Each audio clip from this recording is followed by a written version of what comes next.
have to wait long for you at all. He grins. Am I that much of a prize? Christian, you are the state lottery, the cure for cancer, and the 3 wishes from Aladdin's lamp, all rolled into one. He raises a brow. When will you realize this? I scold him. You were a very eligible bachelor, and I don't mean all this. I wave dismissively at our plush surroundings. I mean in here. I place my hand over his heart, and his eyes widen. My confident, sexy husband has gone, and I'm facing my lost boy. Believe me, Christian, please. And clasps his face, pulling his lips to mine. He groans, and I don't know if it's hearing what I've said or his usual primal response. I claim him, my lips moving against his, my tongue invading his mouth. When we're both breathless, he pulls away, eyeing me doubtfully. When are you going to get it through your exceptionally goal that I love you? I ask, exasperated. He swallows. One day, he says. This is progress. I smile and am rewarded with his answering shy smile. Come, let's have some lunch. The others will be wondering where we are. We can discuss what we all want to do. Oh no! Kate says suddenly. All eyes turn to her. Look, she says, pointing to the picture window. Outside, rain has started pouring down. We are sitting around the dark wood table in the kitchen, having consumed an Italian feast of a mixed antipasto, prepared by Mrs. Bentley, and a bottle or 2 of Frascati. I'm replete, and a little buzzed from the alcohol. There goes our hike, Elliot mutters, sounding vaguely relieved. Kate scowls at him. Something is definitely up with them. They have been relaxed with all of us, but not with each other. We could go into town, Mia pipes up. Ethan smirks at her. Perfect weather for fishing, Christian suggests. I'll go fish, Ethan says. Let's split up. Mia claps her hands. Girls, shopping. Boys, outdoor boring stuff. I glance at Kate, who regards Mia indulgently. Fishing or shopping? Geez, what a choice.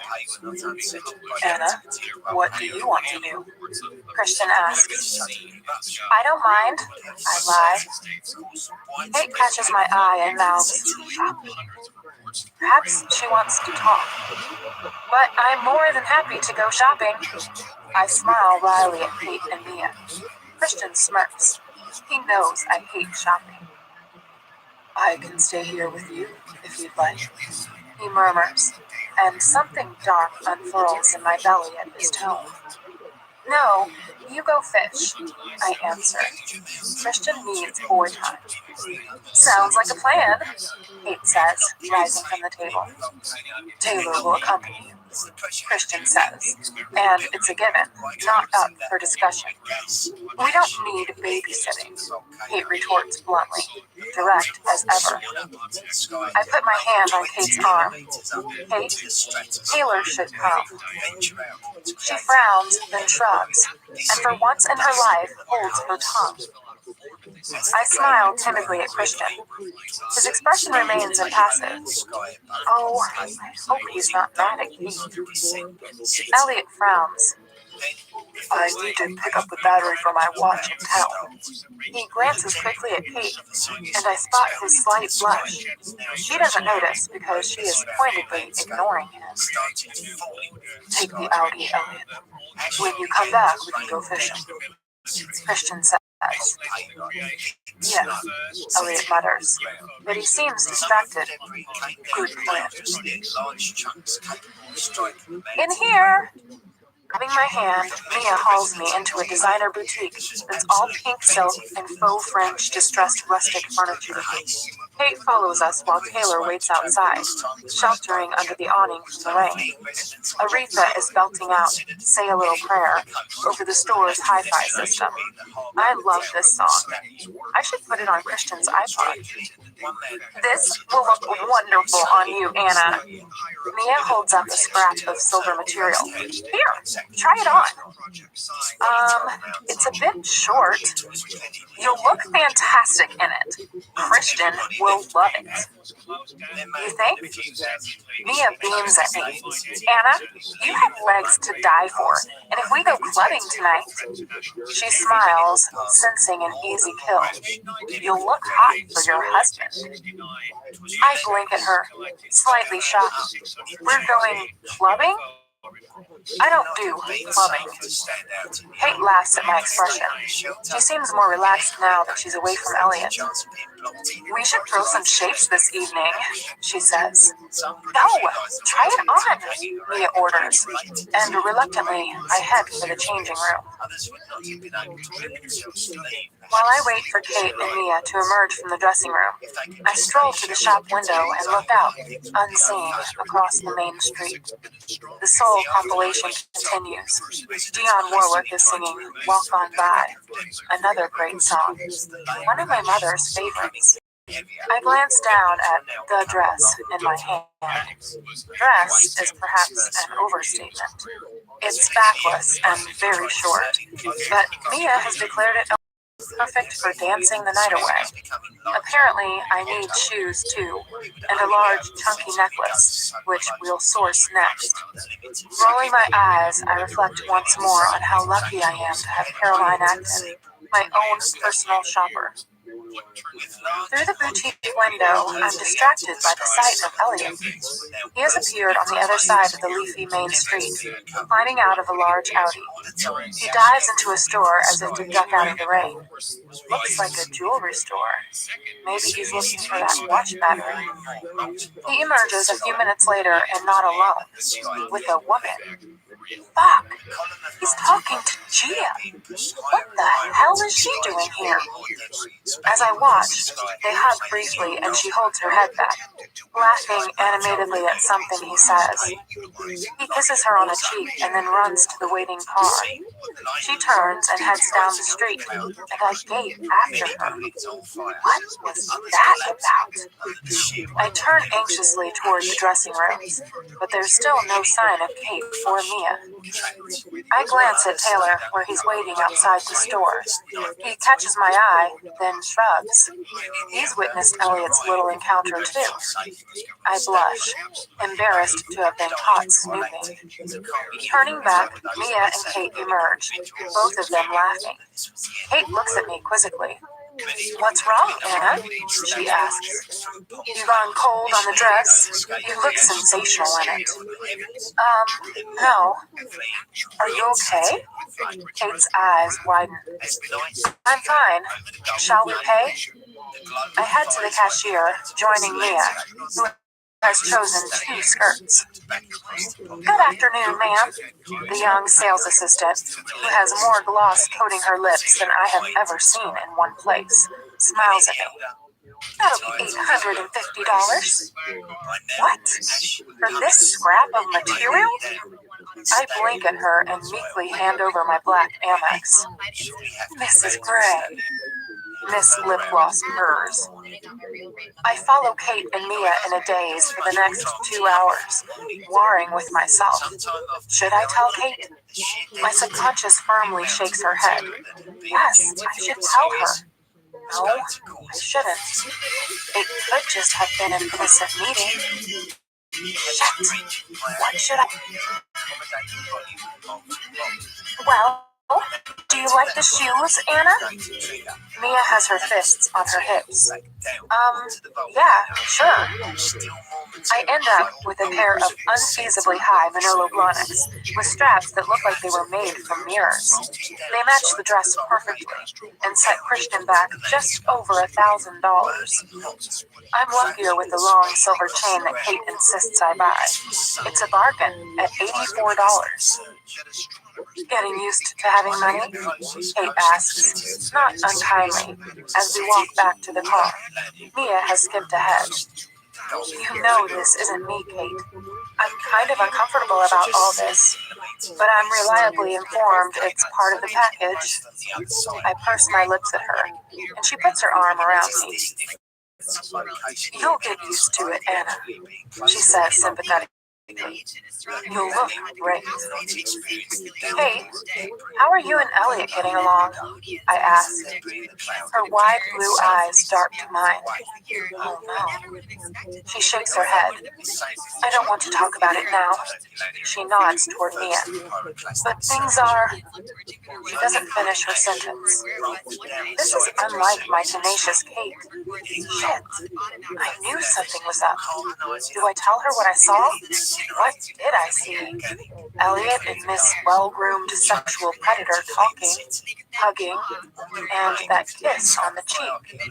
Surely they are just old friends. No, I won't tell her. Not right now. I give her my, I completely understand and will respect your privacy nod. She reaches for my hand and gives it a grateful squeeze. And there it is, a swift glimpse of pain and hurt in her eyes that she quickly stifles with a blink. I feel a sudden surge of protectiveness from my dear friend. What the hell is Elliot Man-Whore Gray playing at? Once back at the house, Kate decides we deserve cocktails after our shopping extravaganza and whips up some strawberry daiquiris for us. We curl up on the sitting room couches in front of the blazing log fire.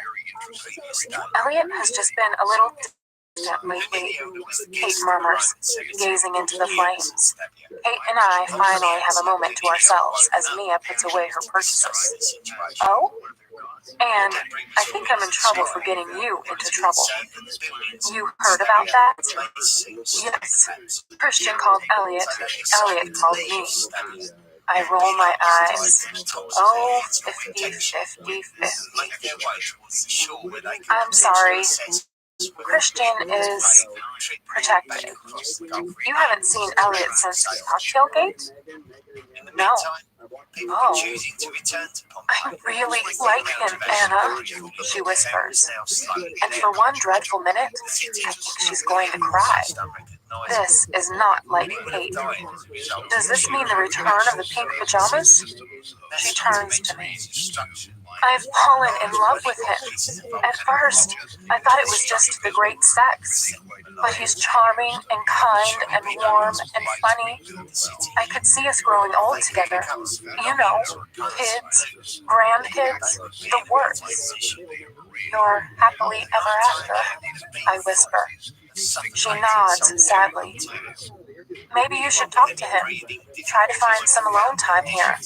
Find out what's eating him. Who's eating him? My subconscious snarls. I slap her down, shocked at the waywardness of my own thoughts. Perhaps you guys could go for a walk tomorrow morning? We'll see. Kate, I hate seeing you like this. She smiles weakly, and I lean over to hug her. I resolve not to mention Gia, though I might mention it to the man-whore himself.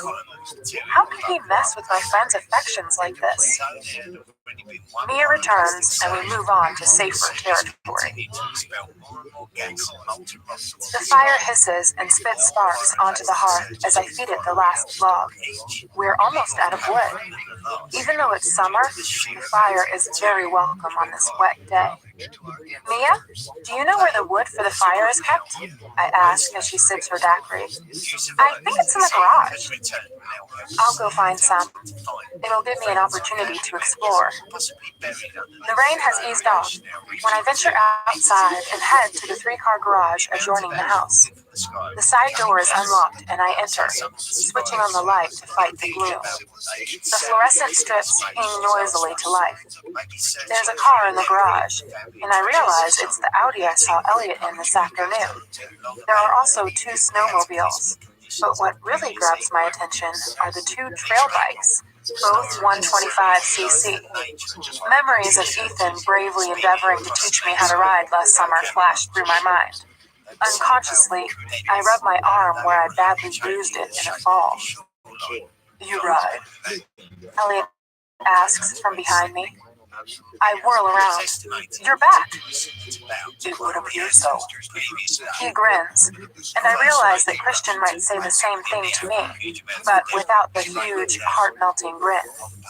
Well, he asks, man whore? Sort of. Do you want to go? I snort. No. I don't think Christian would be very happy if I did. Christian's not here. Elliot smirks. Oh, it's a family trait. And waves his arm to indicate we're alone. He strolls toward the nearest bike and swings a long, denim-clad leg over the saddle, sitting astride and grabbing the handlebars. Christian has, issues about my safety? I shouldn't. You always do what he says. Elliot has a wicked sparkle in his baby blue eyes, and I see a glimmer of the bad boy. The bad boy Kate has fallen in love with. The bad boy from Detroit. No, I arch an admonishing brow at him. But I'm trying to put that right. He has enough to worry about without adding me to the mix. Is he back? I don't know. You didn't go fishing? Elliot shakes his head. I had some business to deal with in town. Business? Holy shit. Groomed blonde business. I inhale sharply and gape at him. If you don't want to ride, what are you doing in the garage? Elliot is intrigued. I'm looking for wood for the fire. There you are. Oh, Elliot, you're back. Kate interrupts us. Hey, baby. He smiles broadly. Catch anything? I scrutinize Elliot's reaction. No, I had a few things to take care of in town. And for one brief moment, I see a flash of uncertainty cross his face. Oh, shit. I came out to see what was keeping Anna. Kate looks at us, confused. We were just shooting the breeze, Elliot says, and the tension crackles between them. We all pause as we hear a car pull up outside. Oh, Christian's back. Thank heavens. The garage door opener whirs loudly into action, startling us all, and the door slowly lifts to reveal Christian and Ethan unloading a black flatbed truck. Christian stops when he sees us standing in the garage. Garage band? He asks sardonically as he wanders in, heading straight for me. I grin. I am relieved to see him. Beneath his wading jacket, he's wearing the coveralls I sold him at Clayton's. Hi, he says, looking quizzically at me and ignoring both Kate and Elliot. Hi, nice coveralls. Lots of pockets. Very handy for fishing. His voice is soft and seductive, for my ears only, and when he gazes down at me, his expression is hot. I flush, and he smiles a huge, no-holds-barred, all-for-me smile. You're wet, I murmur. It was raining. What are you guys doing in the garage? Finally, he acknowledges that we are not alone. Anna came to fetch some wood. Elliot arches an eyebrow. Somehow, he manages to make that sentence sound smutty. I tried to tempt her to take a ride. He is master of the double entendre. Christian's face falls and my heart stills. She said no, that you wouldn't like it. Elliot says kindly, and innuendo-free. Christian's gray gaze swings back to me. Did she know? He murmurs. Listen, I'm all for standing around discussing what Anna did next, but shall we go back inside? Kate snaps. She stoops down, snatches up 2 logs, and turns on her heel, stomping toward the door. Oh shit, Kate is mad, but I know it's not at me. Elliot sighs and, without a word, follows her out. I gaze after them, but Christian distracts me. You can ride a motorcycle? He asks, his voice laced with disbelief. Not very well. Ethan taught me. His eyes frost immediately. You made the right decision, he says, his voice much cooler. The ground's very hard at the moment, and the rain's made it treacherous and slippery. Where do you want the fishing gear? Ethan calls from outside. Leave it, Ethan. Taylor will take care of it. What about the fish? Ethan continues, his voice vaguely taunting. You caught a fish? I ask, surprised. Not me. Kavanaugh did. And Christian pouts, prettily. I burst out laughing. Mrs. Bentley will deal with that. He calls back. Ethan grins and heads into the house. Am I amusing you, Mrs. Gray? Very much so. You're wet. Let me run you a bath. As long as you join me. He leans down and kisses me. I fill the large, egg-shaped tub in the ensuite bathroom and pour in some expensive bath oil, which starts to foam immediately. The aroma is heavenly. Jasmine, I think. Back in the bedroom, I start to hang the dress, while the bath fills. Did you have a good time? Christian asks as he enters the room. He's just in a t-shirt and sweatpants, his feet bare. He closes the door behind him. Yes, I murmur, drinking him in. I have missed him. Ridiculous. It's only been what, a few hours? He cocks his head to one side and gazes at me. What is it? I was thinking how much I've missed you. You sound like you had it bad, Mrs. Gray. I have, Mr. Gray. He strolls toward me until he's standing in front of me. What did you buy? He whispers, and I know it's to change the topic of conversation. A dress, some shoes, a necklace. I spent a great deal of your money. I glance up at him, guiltily. He's amused. Good, he murmurs, and tucks a stray lock of hair behind my ear.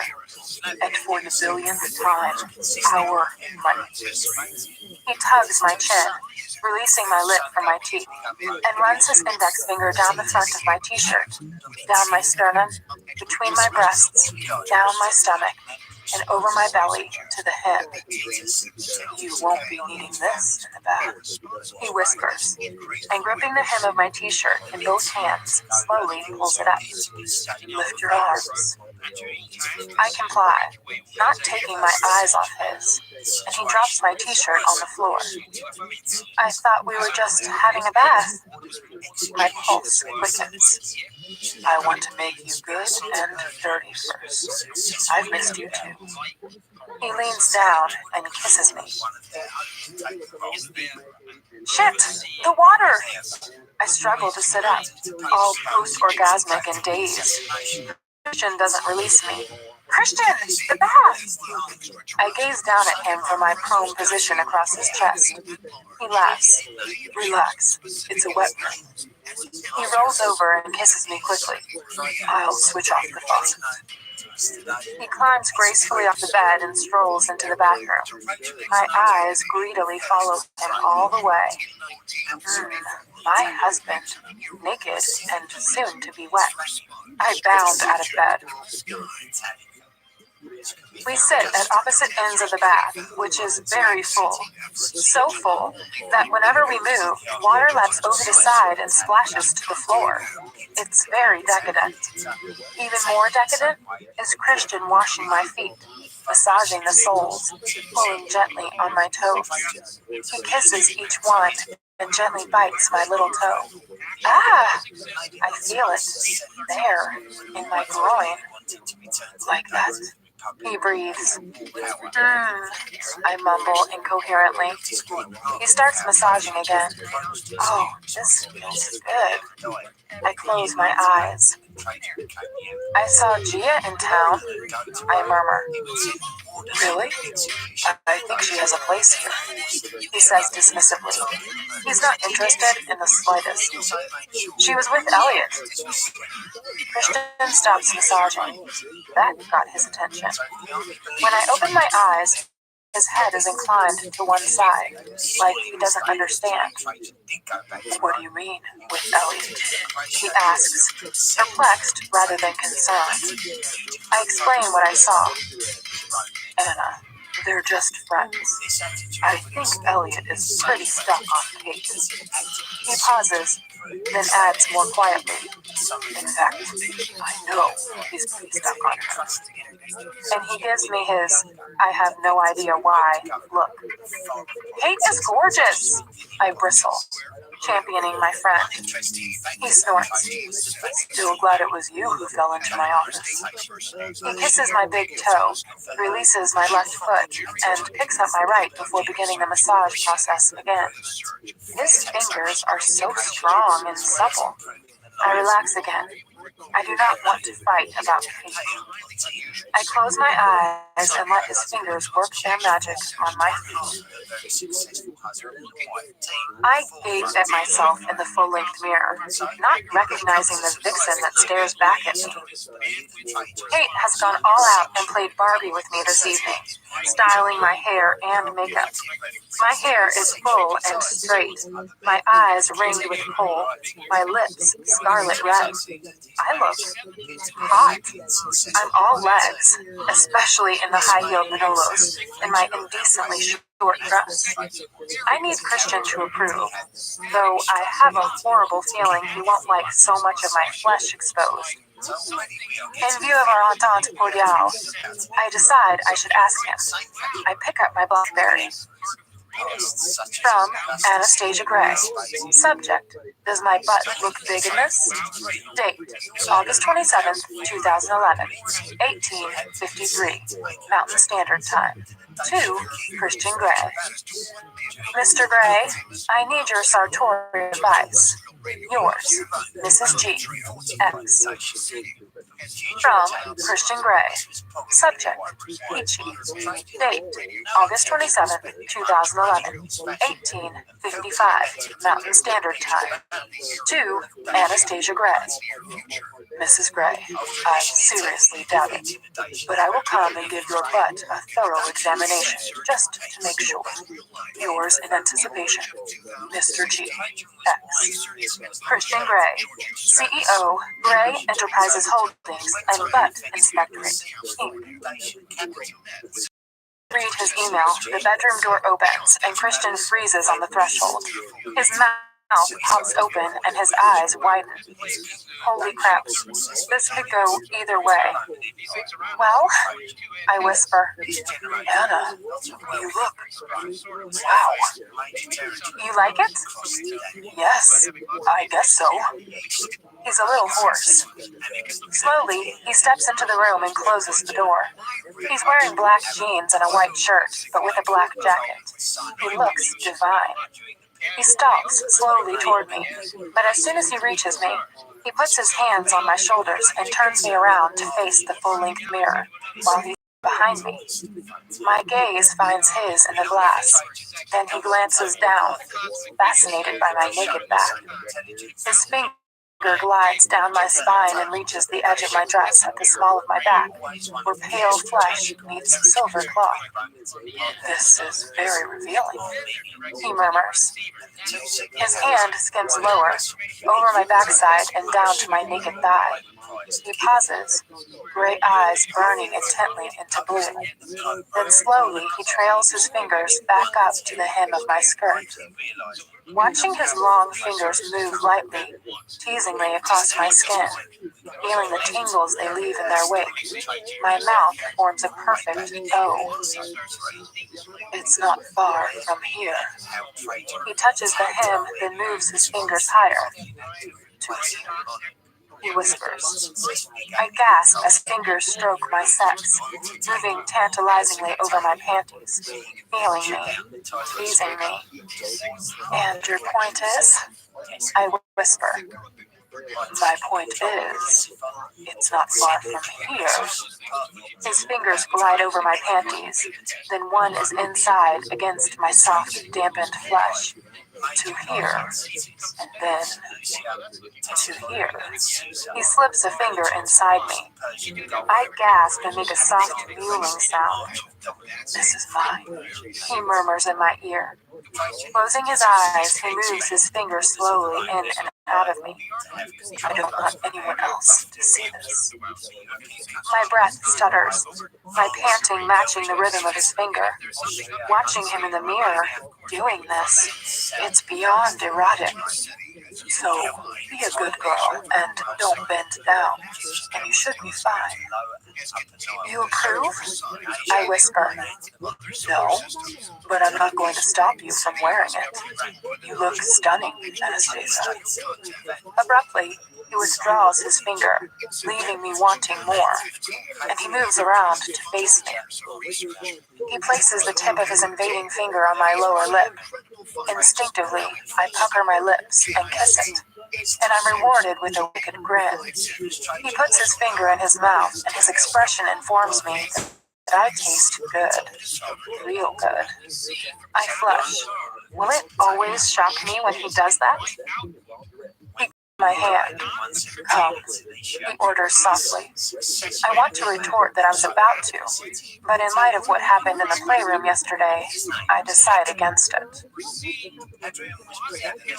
We are waiting for dessert in a plush, exclusive restaurant. It's been a lively evening so far, and Mia is determined it should continue and that we must go clubbing. Right now, she's sitting silently for once, hanging on Ethan's every word as he and Christian talk. Mia is obviously infatuated with Ethan, and Ethan is, well, it's difficult to tell. I don't know if they are just friends or if there's something more. Christian seems at ease. He's been talking animatedly with Ethan. They obviously bonded over the fly fishing. They're talking about psychology, mainly. Ironically, Christian sounds the more knowledgeable. I snort softly as I half listen to their conversation, sadly acknowledging that his expertise is the result of experience with so many shrinks. You're the best therapy. His words, whispered while we were making love once, echo in my head. Am I? Oh, Christian, I hope so. I glance over at Kate. She looks beautiful, but then she always does. She and Elliot are less lively. He seems nervous, his jokes a little too loud and his laugh a little off. Have they had a fight? What's eating him? Is it that woman? My heart sinks at the thought that he might hurt my best friend. I glance at the entrance, half expecting to see Gia calmly saunter her well-groomed ass across the restaurant to us. My mind is playing tricks. I suspect it's the amount of alcohol I've had. My head is beginning to ache. Abruptly, Elliot startles us all by standing and pulling his chair back so it scrapes across the tile floor. All eyes turn to him. He gazes down at Kate for one moment, and then drops to one knee beside her. Oh my God. He reaches for her hand, and silence settles like a blanket over the entire restaurant as everyone stops eating, stops talking, stops walking, and stares. My beautiful Kate, I love you. Your grace, your beauty, and your fiery spirit have no equal, and you have captured my heart. Spend your life with me. Marry me. Holy shit. Chapter 14. The attention of the entire restaurant is trained on Kate and Elliot, waiting with bated breath as one. The anticipation is unbearable. Silence stretches like a taut rubber band. The atmosphere is oppressive, apprehensive, and yet hopeful. Kate stares blankly at Elliot as he gazes up at her. his eyes wide with longing, fear even. Holy crap, Kate. Put him out of his misery. Please. Jeez. Could have asked her privately. A single tear trickles down her cheek, though she remains expressionless. Shit. Kate? Crying? Then she smiles. A slow, disbelieving, I've found nirvana smile. Yes, she whispers, a breathy, sweet acceptance. Not Kate-like at all. For one nanosecond, there's a pause as the entire restaurant exhales a collective sigh of relief, and then the noise is deafening, spontaneous up and down my face, smudging my Barbie meets Joan Jett makeup. Oblivious to the commotion around them, the two are locked in their own little world. From his pocket, Elliot produces a small box, opens it, and presents it to Kate. A ring. And from what I can see, an exquisite ring. But I need a closer look. Is that what he was doing with Gia? Choosing a ring? Shit. Oh, I'm so glad I didn't tell Kate.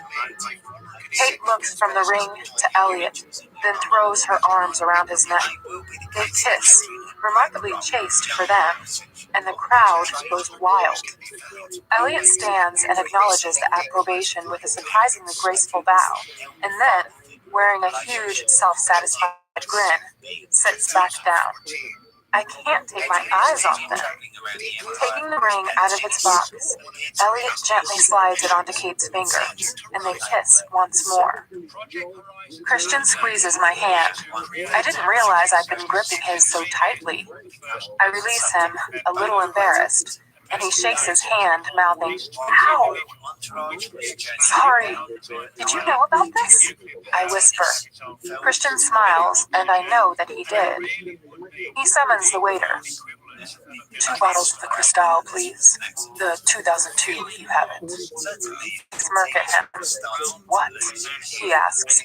Because the 2002 is so much better than the 2003? I tease. He laughs.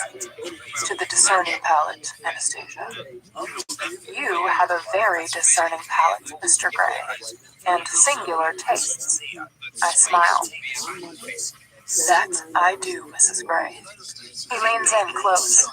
You taste best, he whispers, and he kisses a certain spot behind my ear, sending little shivers down my spine.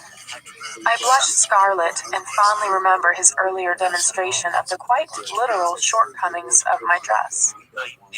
Mia is the first up to hug Kate and Elliot, and we all take turns congratulating the happy couple.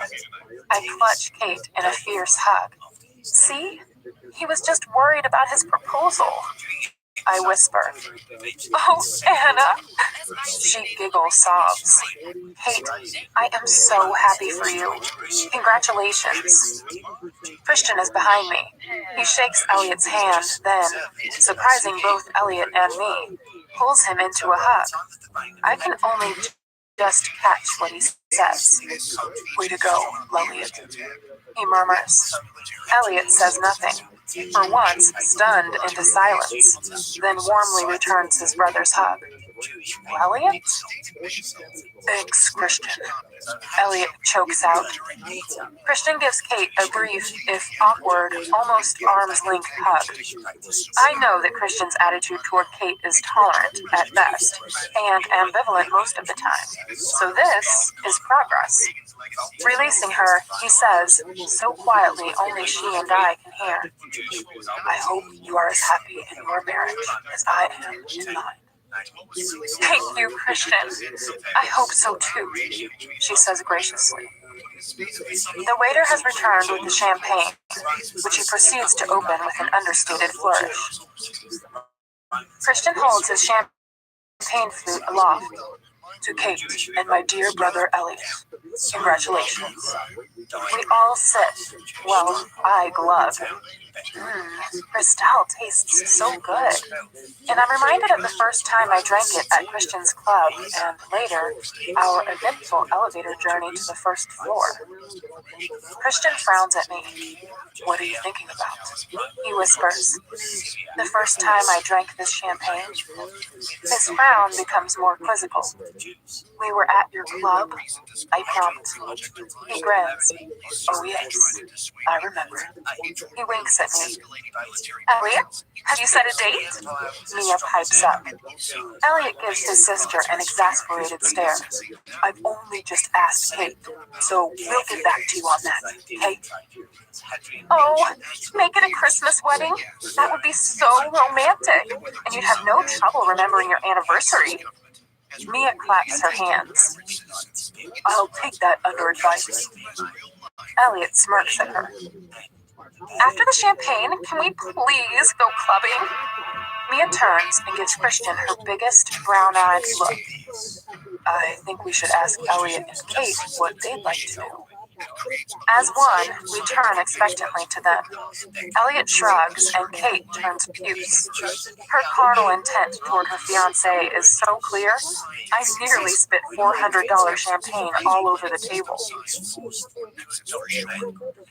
Zach's is the most exclusive nightclub in Aspen, or so says Mia. Christian strolls to the front of the short line with his arm wrapped around my waist, and is immediately granted access. I wonder briefly if he owns the place.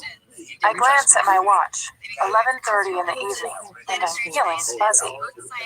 The 2 glasses of champagne and several glasses of Bouillie Fumé during our meal are starting to have an effect, and I'm grateful Christian has his arm around me. Mr. Gray, welcome back, says a very attractive, leggy blonde in black satin hot pants, matching sleeveless shirt, and a little red bow tie. She smiles broadly, revealing perfect all-American teeth between scarlet lips that match her bow tie. Max will take your coat. A young man dressed entirely in black, fortunately not satin, smiles as he offers to take my coat. His dark eyes are warm and inviting. I am the only one wearing a coat. Christian insisted I take Mia's trench coat to cover my behind, so Max has to deal only with me. Nice coat, he says, gazing at me intently. Beside me, Christian bristles and fixes Max with a back-off-now glare. He reddens and quickly hands Christian my coat check ticket. Let me show you to your table. Miss Satin Hot Pants flutters her eyelashes at my husband, flicks her long blonde hair, and sachets through the entryway. I tighten my grip around Christian, and he gazes down at me questioningly for a moment, then smirks as we follow Miss Satin Hot Pants into the bar. The lighting is muted, the walls are black, and the furnishings deep red. There are booths flanking 2 sides of the walls and a large U-shaped bar in the middle. It's busy, given that we're here off-season, but not too crowded with the well-heeled of Aspen out for a good time on a Saturday night. The dress code is relaxed, and for the first time, I feel a little underdressed. I'm not sure which. The floor and walls vibrate with the music pulsing from the dance floor behind the bar, and lights are whirling and flashing on and off. In my heady state, I idly think it's an epileptic's nightmare. Satin Hot Pants leads us to a corner booth that's been roped off. It's near the bar with access to the dance floor. Clearly, the best seats in this. There'll be someone along to take your order shortly. She gives us her full megawatt smile, and, with a final flutter of eyelashes at my husband, sachets back from where she came. Mia is already jigging from foot to foot, itching to get onto the dance floor, and Ethan takes pity on her. Champagne? Christian asks as they head off, holding hands toward the dance floor. Ethan gives him a thumbs up, and Mia nods sarcastically. Kate and Elliot sit back on the soft velvet seating, hand in hand. They look so happy, their features soft and radiant in the glow from the tea lights flickering in crystal holders on the low table. Christian gestures for me to sit, and I scoot in beside Kate. He takes a seat beside me and anxiously scans the room. Show me your ring. I raise my voice over the music. I will be hoarse by the time we leave. Kate beams at me and holds up her hand. The ring is exquisite. A single solitaire in a fine, elaborate claw, with tiny diamonds on either side. It has a retro Victorian look to it. It's beautiful. She nods in delight and, reaching over, squeezes Elliot's thigh. He leans down and kisses her. Get a room, I call out. Elliot grins. A young woman with short dark hair and a mischievous smile, wearing the regulation black satin hot pants, comes to take our order. What do you want to drink? Christian asks. You're not picking up the tab for this too, Elliot grumbles. Don't start that shit, Elliot, Christian says mildly. Despite the objections of Kate, Elliot, and Ethan, Christian has paid for the meal we just consumed. He simply waved them aside and would not hear of anyone else paying. I gaze at him lovingly. My 50 shades, always in control. Elliot opens his mouth to say something, but, wisely perhaps, closes it again. I'll have a beer, he says. Kate? Christian asks. More champagne, please. The Cristal is delicious, but I'm sure Ethan would prefer a beer. She smiles sweetly, yes, sweetly, at Christian. She is incandescent with happiness. I feel it radiating off her, and it's a pleasure to bask in her joy. Anna? Champagne, please. Bottle of Cristal, 3 Peronis, and a bottle of iced mineral water. 6 glasses, he says, in his usual authoritative, no-nonsense manner. It's kinda hot. Thank you, sir. Coming right up. Miss Hot Pants number 2 gives him a gracious smile, but he's spared the fluttering of eyelashes, though her cheeks redden a little. I shake my head in resignation. He's mine, girlfriend. What? He asks me. She didn't flutter her eyelashes at you. I smirk. Oh, was she supposed to? He asks, failing to hide his mirth. Women usually do. My tone is ironic. He grins. Mrs. Gray, are you jealous? Not in the slightest. I pout at him, and I realize in that moment that I am beginning to tolerate women ogling my husband. Almost. Christian clasps my hand and kisses my knuckles. You have nothing to be jealous of, Mrs. Gray. He murmurs close to my ear, his breath tickling me. I know. Good. The waitress returns, and moments later I'm sipping another glass of champagne. Here. Christian hands me a glass of water. Drink this. I frown at him and see, rather than hear, his sigh. 3 glasses of white wine at dinner and 2 of champagne, after a strawberry daiquiri and 2 glasses of Friscati at lunchtime. Drink. Now, Anna. How does he know about the cocktails this afternoon? I scowl at him, but actually, he does have a point. Taking the glass of water, I down it in a most unladylike manner to register my protest at being told what to do. Again. I wipe my hand across the back of my mouth. Good girl, he says, smirking. You've vomited on me once already. I don't wish to experience that again in a hurry. I don't know what you're complaining about. You got to sleep with me. He smiles and his eyes soften. Yeah, I did. Ethan and Mia are back. Ethan's had enough for now.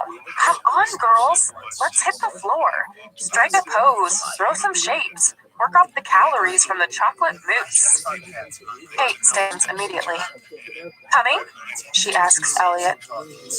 Let me watch you, he says, and I have to look away quickly, blushing at the look he gives her.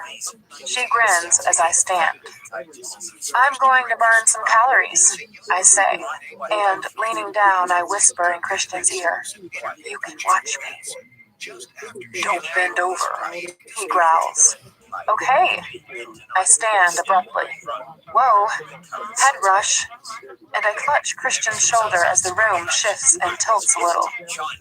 Perhaps you should have some more water, Christian murmurs, a warning clear in his voice. I'm fine. These seats are low and my heels are high.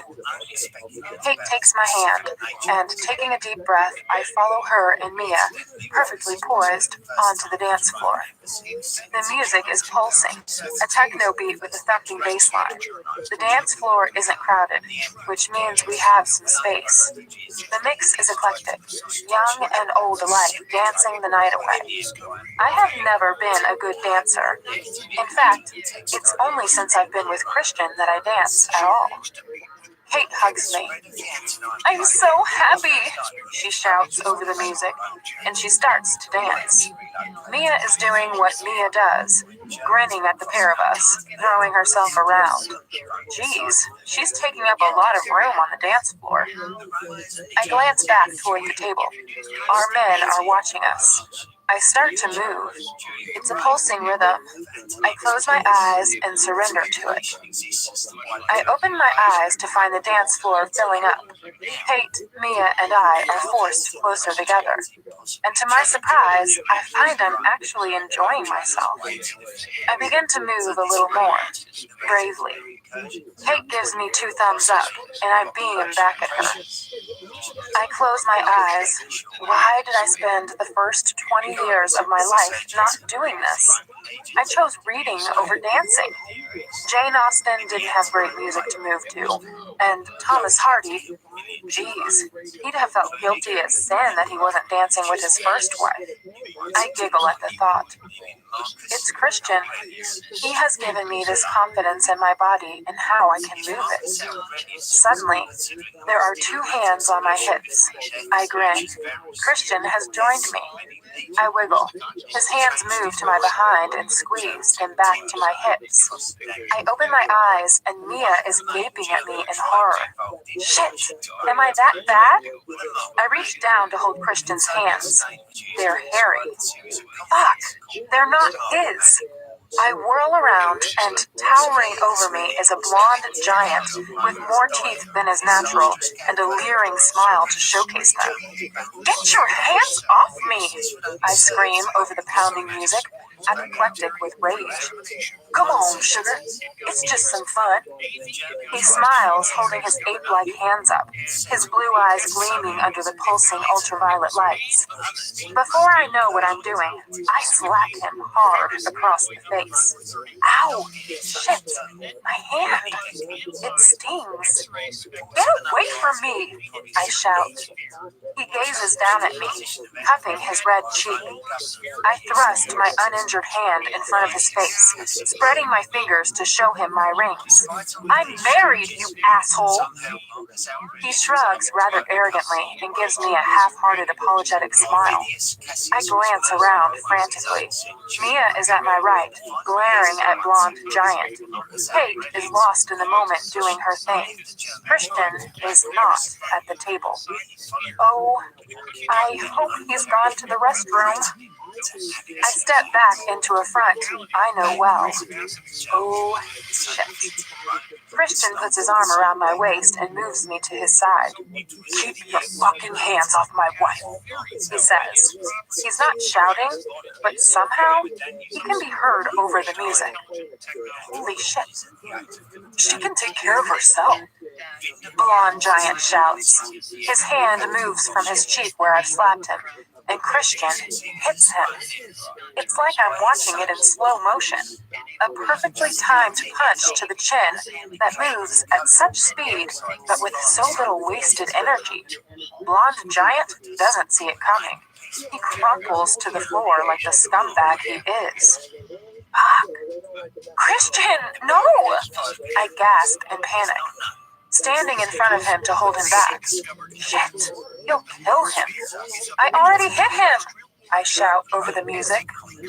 Christian doesn't look at me. He's glaring at my assailant with a malevolence I've not seen before flaring in his eyes. Well, maybe once before, after Jack Hyde made a pass at me. The other dancers move outward like a ripple in a pond, clearing space around us, keeping a safe distance. Blonde Giant scrambles to his feet as Elliot joins us. Oh no, Kate is with me, gaping at all of us. Elliot grasps Christian's arm as Ethan appears too. Take it easy, okay? Didn't mean any harm. Blonde Giant holds his hands up in defeat, beating a hasty retreat. Christian's eyes follow him off the dance floor. He does not look at me. The song changes from the explicit lyrics of Sexy Bitch to a pulsing techno dance number with a woman singing with an impassioned voice. Elliot looks down at me, then across at Christian, and, releasing Christian, pulls Kate into a dance. I put my arms around Christian's neck until he finally makes eye contact, his eyes still blazing, primal and feral. A glimpse of a brawling adolescent. Holy shit.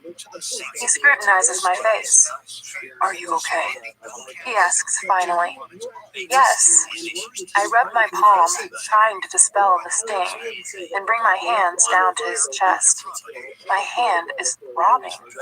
I have never slapped anyone before. What possessed me? Touching me wasn't the worst crime against humanity, was it? Yet deep down, I know why I hit him. It's because I instinctively knew how Christian would react to seeing some stranger pawing me. I knew he'd lose his precious self-control. And the thought that some stupid nobody could derail my husband, my love, well, it makes me mad. Really mad. Do you want to sit down? Christian asks over the pulsing beat. Oh, come back to me, please. No, dance with me. He looks at me impassively, saying nothing. Touch me, the woman sings. Dance with me. He's still mad. Dance, Christian, please. I take his hands. Christian glares after the guy, but I start to move against him, weaving myself around him. The throng of dancers has circled us once more, although there's now a 2-foot exclusion zone around us. You hit him? Christian asks, standing stock still. I take his fisted hands. Of course I did. I thought it was you, but his hands were hairier. Please dance with me. As Christian gazes at me, the fire in his eyes slowly changes, evolves into something else, something darker, something hotter. Suddenly, he grabs my wrists and pulls me flush against him, pinning my hands behind my back. You want to dance? Let's dance. He growls close to my ear, and as he rolls his hips around into me, I can do nothing but follow, his hands holding mine against my backside. Oh, Christian can move, really move. He keeps me close, not letting me go, but his hands gradually relax on mine, freeing me. My hands creep around, up his arms, feeling his bunched muscles through his jacket, up to his shoulders. He presses me against him, and I follow his moves as he slowly, sensually dances with me, in time to the pulsing beat of the club music. The moment he grabs my hand and spins me first one way, then the other, I know he's back with me. I grin. He grins. We dance together, and it's liberating, fun. His anger forgotten or suppressed. He whirls me around with consummate skill in our small space on the dance floor, never letting go. He makes me graceful. That's his skill. He makes me sexy, because that's what he is. He makes me feel loved, because, in spite of his 50 shades, he has a wealth of love to give. Watching him now, enjoying himself, one could be forgiven for thinking he doesn't have a care in the world. I know his love is clouded with issues of overprotectiveness and control, but it doesn't make me love him any less. I am breathless when the song morphs to another. Can we sit? I gasp. Sure. He leads me off the dance floor. You've made me rather hot and sweaty, I whisper as we return to the table. He pulls me into his arms. I like you hot and sweaty, though I prefer to make you hot and sweaty in private. He purrs, and a lascivious smile tugs at his lips. As I sit, it's as if the incident on the dance floor never happened. I'm vaguely surprised we haven't been thrown out. I glance around the bar. No one is looking at us, and I can't see Blonde Giant. Maybe he left, or maybe he's been thrown out. Kate and Elliot are being indecent on the dance floor. Ethan and Mia less so. I take another sip of champagne. Ew. Christian puts another glass of water before me and regards me intently. His expression is expectant. Drink it. Drink it now. I do as I'm told. Besides, I'm thirsty. He lifts a bottle of Peroni from the ice bucket on the table and takes a long drink. What if there had been press here? I ask. Christian knows immediately that I'm referring to his knocking Blonde Giant on his ass. I have expensive lawyers, he says coolly, all at once arrogance personified. I frown at him. But you're not above the law, Christian. I did have the situation under control. His eyes frost. No one touches what's mine, he says with chilling finality, as if I'm missing the obvious. Oh. I take another sip of my champagne. All of a sudden I feel overwhelmed. The music is loud, pounding, my head and feet are aching, and I feel woozy. He grasps my hand. Come, let's go. I want to get you home, he says. Kate and Elliot join us. You going? Kate asks, and her voice is hopeful. Yes, Christian says. Good, we'll come with you. As we wait at the coat check for Christian to retrieve my trench coat, Kate quizzes me. What happened with that guy on the dance floor? He was feeling me up. I opened my eyes and you'd hit him. I shrug. Well, I knew Christian would go thermonuclear, and that could potentially ruin your evening. I'm still processing how I feel about Christian's behavior. At the time, I was worried that it could have been worse. Our evening, she clarifies. He is rather hot-headed, isn't he? Kate adds dryly, staring at Christian as he collects my coat. I snort and smile. You could say that. I think you handle him well. Handle? I frowned. Do I handle Christian? Here.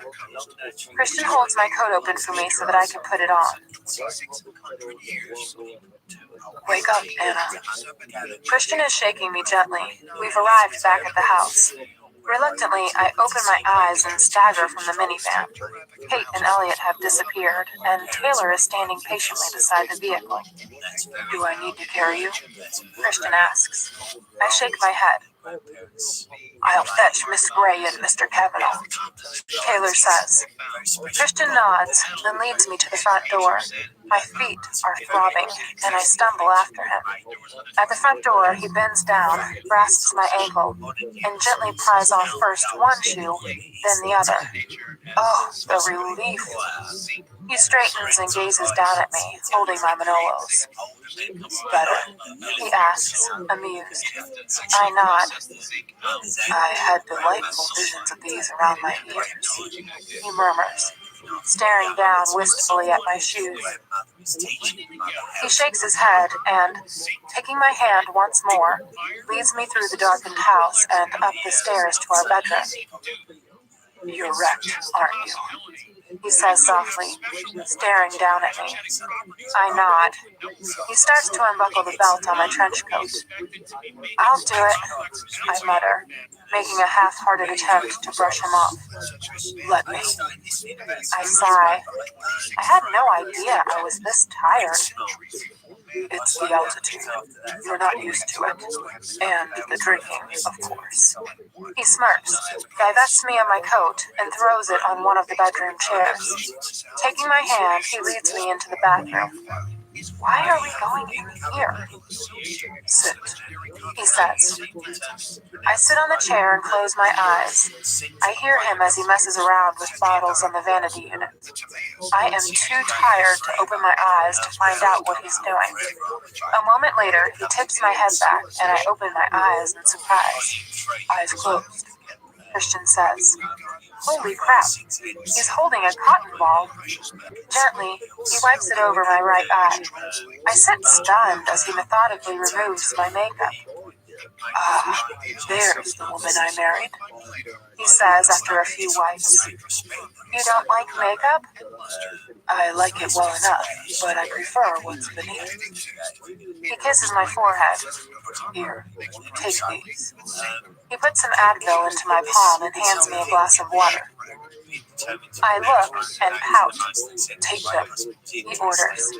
I roll my eyes but do as I'm told. "Good. Do you need a private moment?" he asks sardonically. I say, "So coy, Mr. Gray. Yes, I need to pee." He laughs. "You expect me to leave?" I giggle. "You want to stay?" He cocks his head to one side, his expression amused. "You are one kinky son of a bitch. Out! I don't want you to watch me pee. That's a step too far."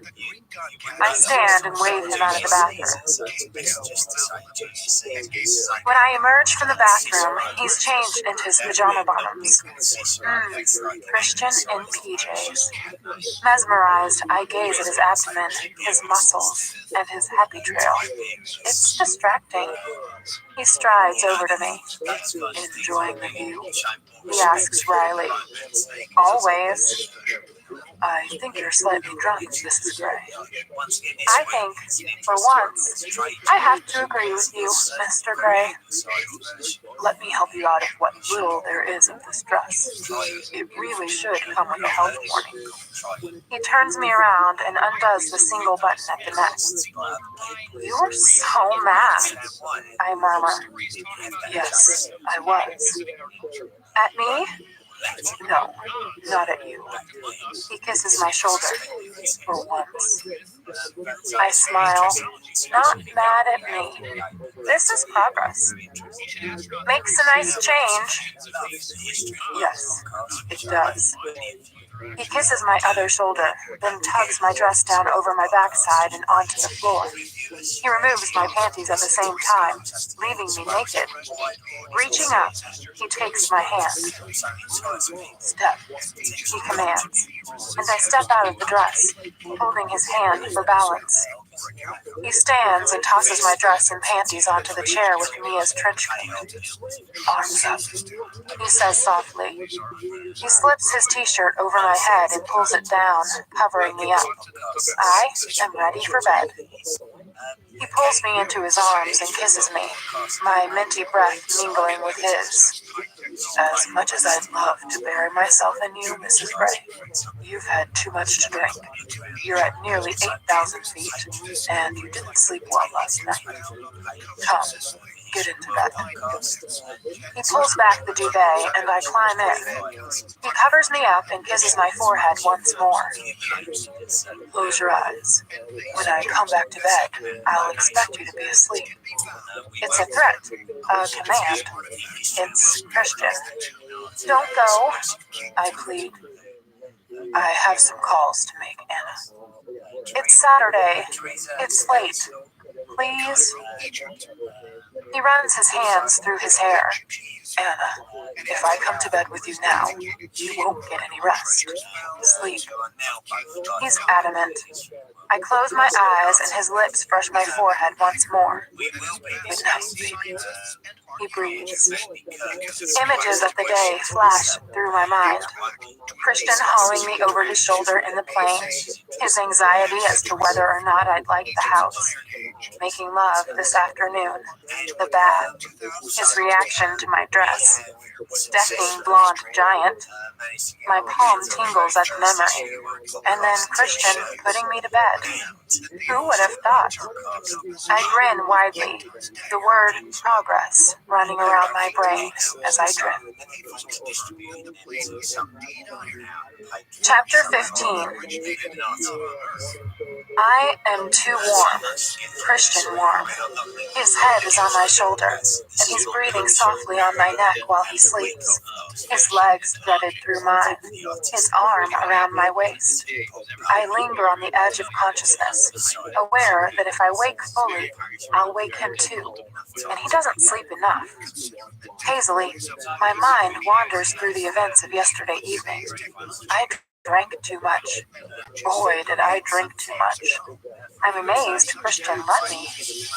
I smile as I remember him putting me to bed.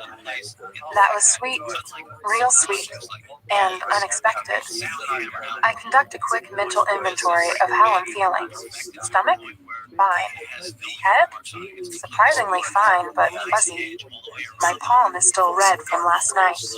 Sheesh. Idly, I think about Christian's palms when he spanked me. I squirm, and he wakes.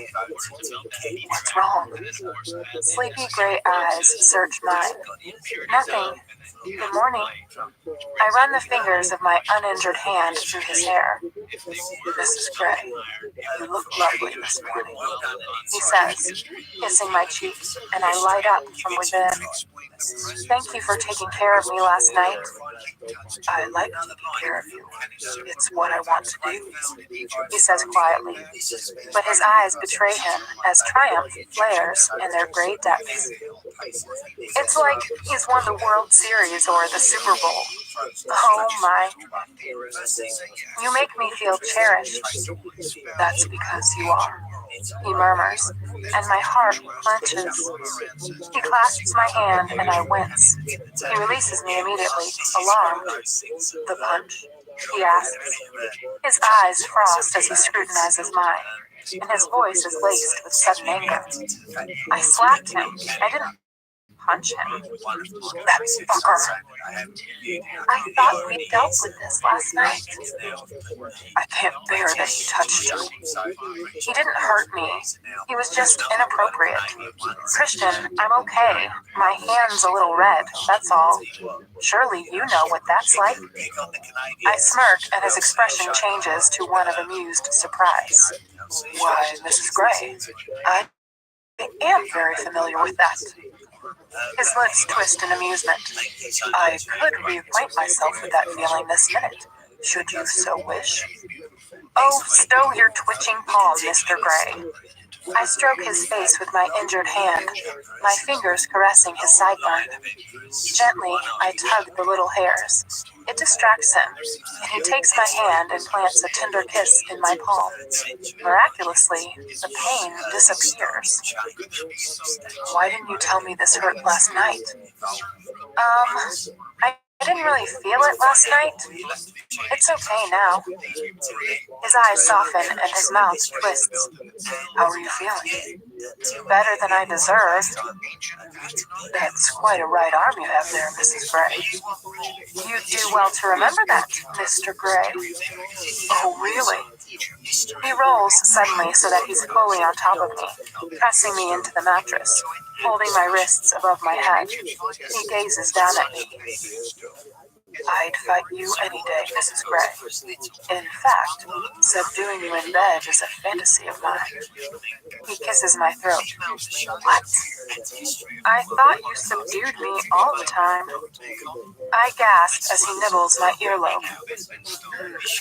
But I'd like some resistance, he murmurs, his nose skirting my jaw. Resistance? I still. He stops, releasing my hands, and leans up on his elbows.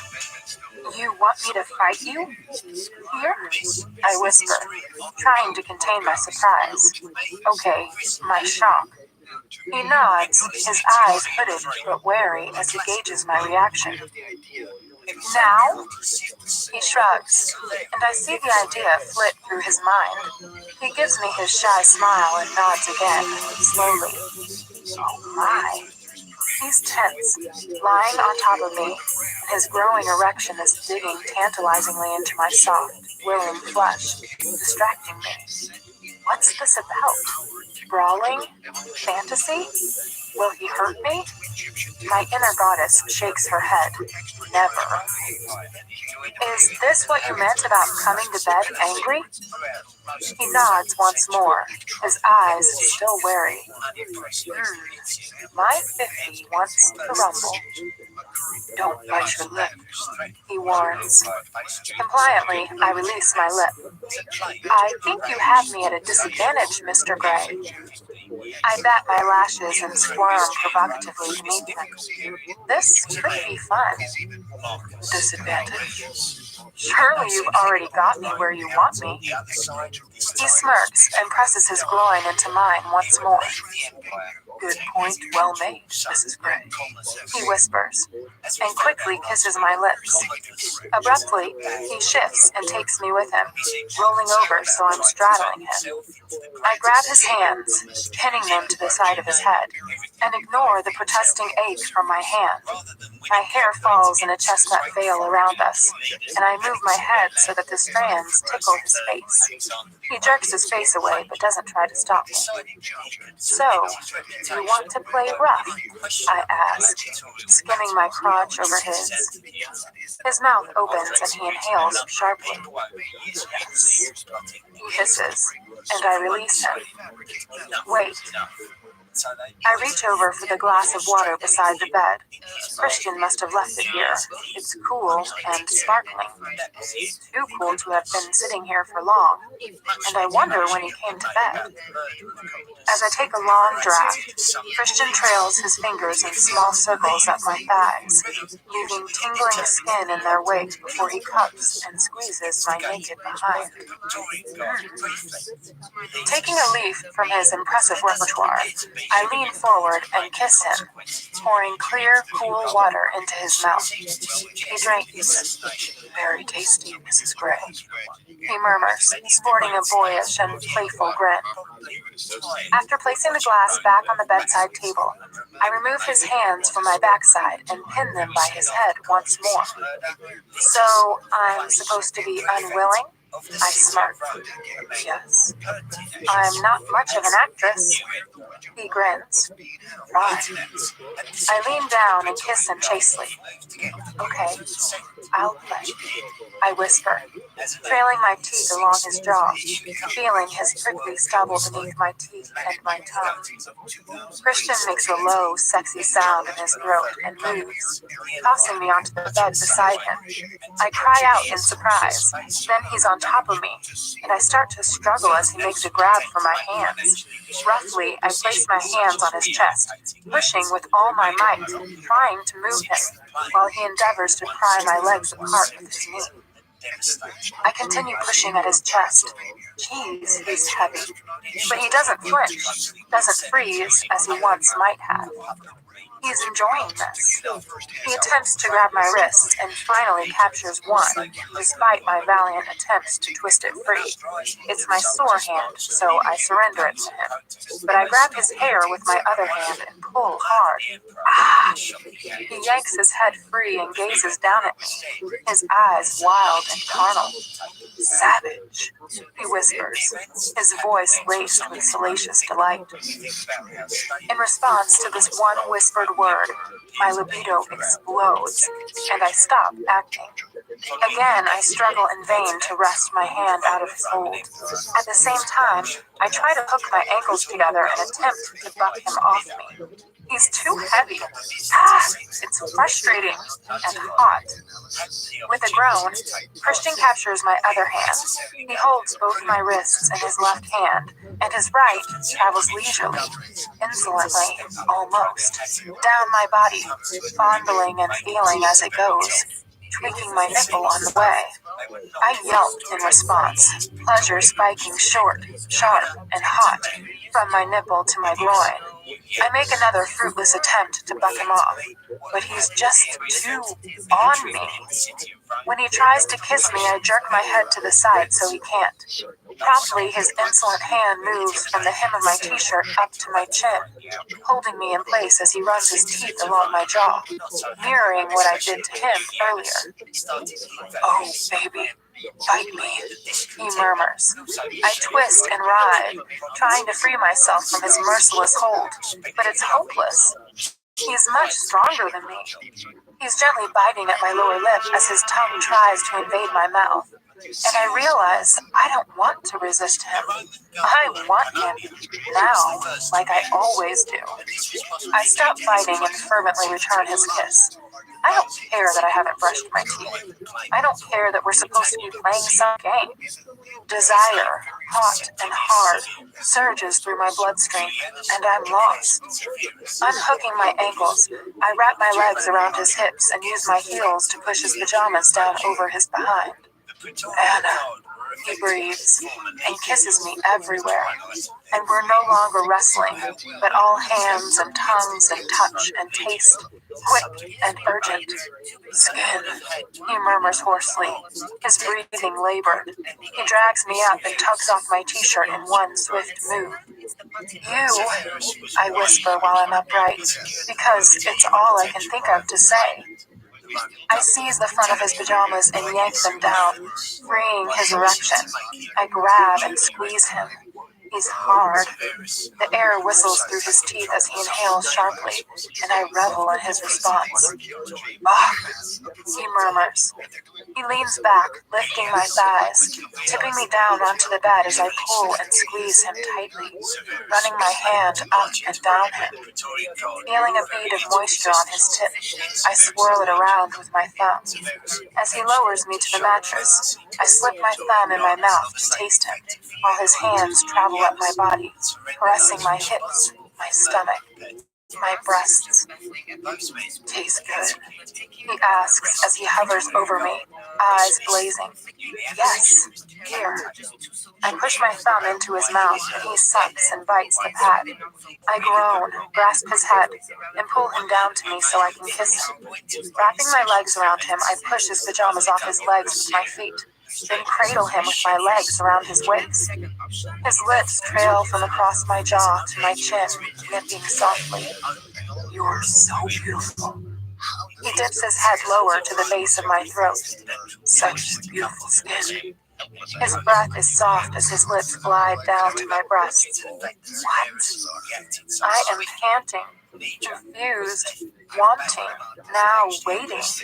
I thought this was going to be quick. "Christian." I hear the quiet glee in my voice and reach down, fisting my hands in his hair. "Hush," he whispers, and circles my nipple with his tongue before pulling it into his mouth and tugging hard. "Ah!" I moan and squirm, tilting my pelvis up to tempt him. He grins against my skin and turns his attention to my other breast. "Impatient Mrs. Gray." He then sucks hard on my nipple. I tug his hair. He groans and peers up. "I'll restrain you," he warns. "Take me," I beg. "All in good time," he murmurs against my skin. His hand travels down at an infuriatingly slow speed to my hip as he worships my nipple with his mouth. I moan loudly, my breath short and shallow, and I try once more to entice him into me, rocking against him. He's thick and heavy and close, but he's taking his own sweet leisurely time with me. Fuck this. I struggle and twist, determined to buck him off me again. What the? Grabbing my hands, Christian pins them down on the bed, my arms spread wide, and rests his full body weight on me, completely subduing me. I am breathless, wild. "You wanted resistance?" I say, panting. He rears up over me and gazes down, his hands still locked around my wrists. I place my heels under his behind and push. He doesn't move. "Ah!" You don't want to play nice? He asks, astonished, his eyes alight with excitement. I just want you to make love to me, Christian. Could he be any more obtuse? First we're fighting and wrestling, then he's all tender and sweet. It's confusing. I'm in bed with Mr. Mercurial. Please! I press my heels against his backside once more. Burning gray eyes search mine. Oh, what is he thinking? He looks momentarily bewildered and confused. He releases my hands and sits back on his heels, pulling me into his lap. Okay, Mrs. Gray, we'll do this your way. He lifts me up and slowly lowers me onto him so I'm straddling him. Ah! This is it. This is what I want. This is what I need. Curling my arms around his neck, I twist my fingers in his hair, glorying in the feeling of him inside me. I start to move, taking control, taking him at my pace, at my speed. He moans and his lips find mine, and we're lost. I trail my fingers through the hair on Christian's chest. He lies on his back, still and quiet beside me, as we both catch our breath. His hand thrums rhythmically down my back. You're quiet, I whisper, and kiss his shoulder. He turns and looks at me, his expression giving nothing away. That was fun. You confound me. Confound you? He shifts so that we're face to face. Yes, you. Calling the shots. It's different. Good different or bad different? I trail a finger over his lips. His brow furrows as if he doesn't quite understand the question. Absentmindedly, he kisses my finger. Good different, he says, but he doesn't sound convinced. You've never indulged this little fantasy before? I blush as I say it. Do I really want to know any more about my husband's colorful, kaleidoscopic sex life before me? My subconscious eyes me warily over her tortoiseshell half-moon specs. You really want to go there? No, Anastasia. You can touch me. It's a simple explanation that speaks volumes. Of course, the 15 couldn't. Mrs. Robinson could touch you. I murmur the words before my brain registers what I've said. Shit, why did I mention her? He stills. His eyes widen with his, oh no, where's she going with this expression. That was different. He whispers. Suddenly, I want to know. Good different or bad different? He gazes at me. Doubt and possibly pain flit across his face, and fleetingly he looks like a man drowning. Bad, I think. His words are barely audible. Holy shit. I thought you liked it. I did, at the time. Not now? He gazes at me, eyes wide, then slowly shakes his head. Oh my. Oh, Christian. I'm overwhelmed by the feelings that swamp me. My lost boy. I launch myself at him and kiss his face, his throat, his chest, his little round scars. He groans, pulls me to him, and kisses me passionately, and very slowly and tenderly, at his face. He makes love to me once more. Anna Tyson, punching above your weight. Ethan applauds as I head into the kitchen for breakfast. He's sitting with Mia and Kate at the breakfast bar while Mrs. Bentley cooks waffles. Christian is nowhere to be seen. Good morning, Mrs. Gray. Mrs. Bentley smiles. What would you like for breakfast? Good morning. Whatever's going, thank you. Where's Christian? Outside. Kate gestures with her head toward the backyard. I wander over to the window that looks out over the yard and the mountains beyond. It's a clear, powder blue summer day. My beautiful husband is about 20 feet away in deep discussion with some guy. That's Mr. Bentley he's talking to, calls Mia from the breakfast bar. I turn to look at her, distracted by her sulky tone. She looks venomously at Ethan. Oh dear. I wonder once more what's going on between them. Frowning, I turn attention back to my husband and Mr. Bentley. Mrs. Bentley's husband is fair-haired, dark-eyed, and wiry, dressed in work pants and an Aspen Fire Department t-shirt.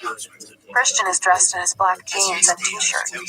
As the two men amble across the lawn toward the house, lost in their conversation, Christian casually bends to pick up what looks like a bamboo cane that must have been blown over or discarded in a flower bed. Pausing, Christian absentmindedly holds out the cane at arm's length as if weighing it carefully, and swipes it through the air, just once. Oh. Mr. Bentley appears to see nothing odd in his behavior.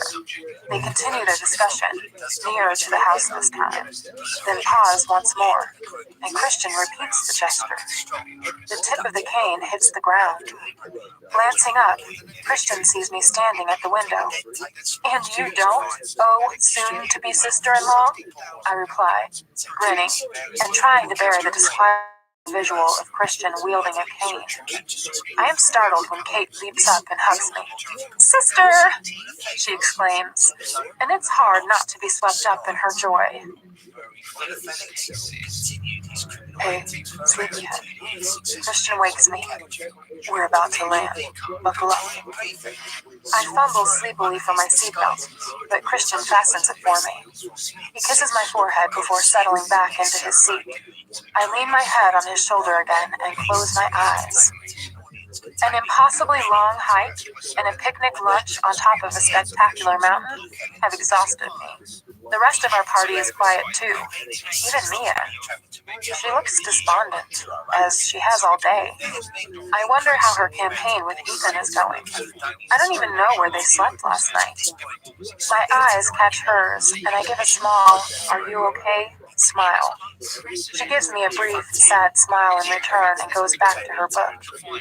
I peek up at Christian through my lashes. He's working on a contract or something, reading it through and annotating the margins. But he seems relaxed. Elliot is snoring softly beside Kate. I have yet to corner Elliot and quiz him about Gia, but it's been impossible to pry him away from Kate. Christian isn't interested enough to ask, which is irritating, but I haven't pressed him. We've been enjoying ourselves too much. Elliot rests his hand possessively on Kate's knee. She looks radiant, and to think that only yesterday afternoon she was so unsure of him. What did Christian call him? Elliot. Perhaps that's a family nickname? It was sweet. Better than man-whore. Abruptly, Elliot opens his eyes and gazes straight at me. I blush, caught staring. He grins. "I sure love your blush, Anna," he teases, stretching. Kate gives me her self-satisfied, cat-ate-the-canary smile. First Officer Bailey announces our approach to SeaTac, and Christian grasps my hand. "How was your weekend, Mrs. Gray?" Christian asks once we're in the Audi heading back to Escala. Taylor and Ryan are up front. "Good, thank you." I smile, feeling shy all of a sudden. "We can go anytime. Take anyone you wish to take." "We should take Ray. He'd like the fishing." "That's a good idea." "How was it for you?" I ask. "Good," he says after a moment, surprised by my question. I think. "Real good." "You seemed to relax." He shrugs. "I knew you were safe." I frown. "Christian, I'm safe most of the time. I've told you before. You'll keel over at 40 if you keep up this level of anxiety. And I want to grow old and gray with you." I grasp his hand. He looks at me as if he can't comprehend what I'm saying. He gently kisses my knuckles and changes the subject. "How's your hand?" "It's better, thank you." He smiles. "Very good, Mrs. Gray. You ready to face Gia again?" Oh, crap. I thought we were seeing her this evening to go over the final plan. I roll my eyes. I might want to keep you out of the way. Keep you safe. I smirk. Protecting me? Christian is laughing at me. As ever, Mr. Gray, from all sexual predators. I whisper. Christian is brushing his teeth when I crawl into bed. Tomorrow, we go back to reality. Back to work, the paparazzi, and to Jack in custody, but with the possibility that he has an accomplice. Christian was vague about that. Does he know? And if he did know, would he tell me? I sigh. Getting information out of Christian is like pulling teeth. And we've had such a lovely weekend. Do I want to ruin the feel-good moment by trying to drag the information out of him? It's been a revelation to see him out of his normal environment, outside this apartment, relaxed and happy with his family. I wonder vaguely if it's because we're here in this apartment, with all its memories and associations, that he gets wound up. Maybe we should move. I snort. We are moving. We're having a huge house refurbished on the coast. Gia's plans are complete and approved, and Elliot's team starts building next week. I chuckle as I recall Gia's shocked expression when I told her that I'd seen her in Aspen. Turns out it was nothing but coincidence. She'd camped out at her holiday place to work solely on our plans. For one awful moment, I thought she'd had a hand in choosing the ring, but apparently not. But I still don't trust Gia. I want to hear the same story from Elliot. At least she kept her distance from Christian this time. I look out at the night sky. I will miss this view, this panoramic vista. Feet, so full of possibilities, yet so far removed. Maybe that's Christian's problem. He's been too isolated from real life for too long, thanks to his self-imposed exile. Yet, with his family around him, he is less controlling, less anxious, freer, happier. I wonder what Flynn would make of all that. Holy crap, maybe that's the answer. Maybe he needs his own family. I shake my head in denial. We're too young, too new to all this. Christian strides into the room, looking his usual gorgeous but pensive self. Everything okay? I ask.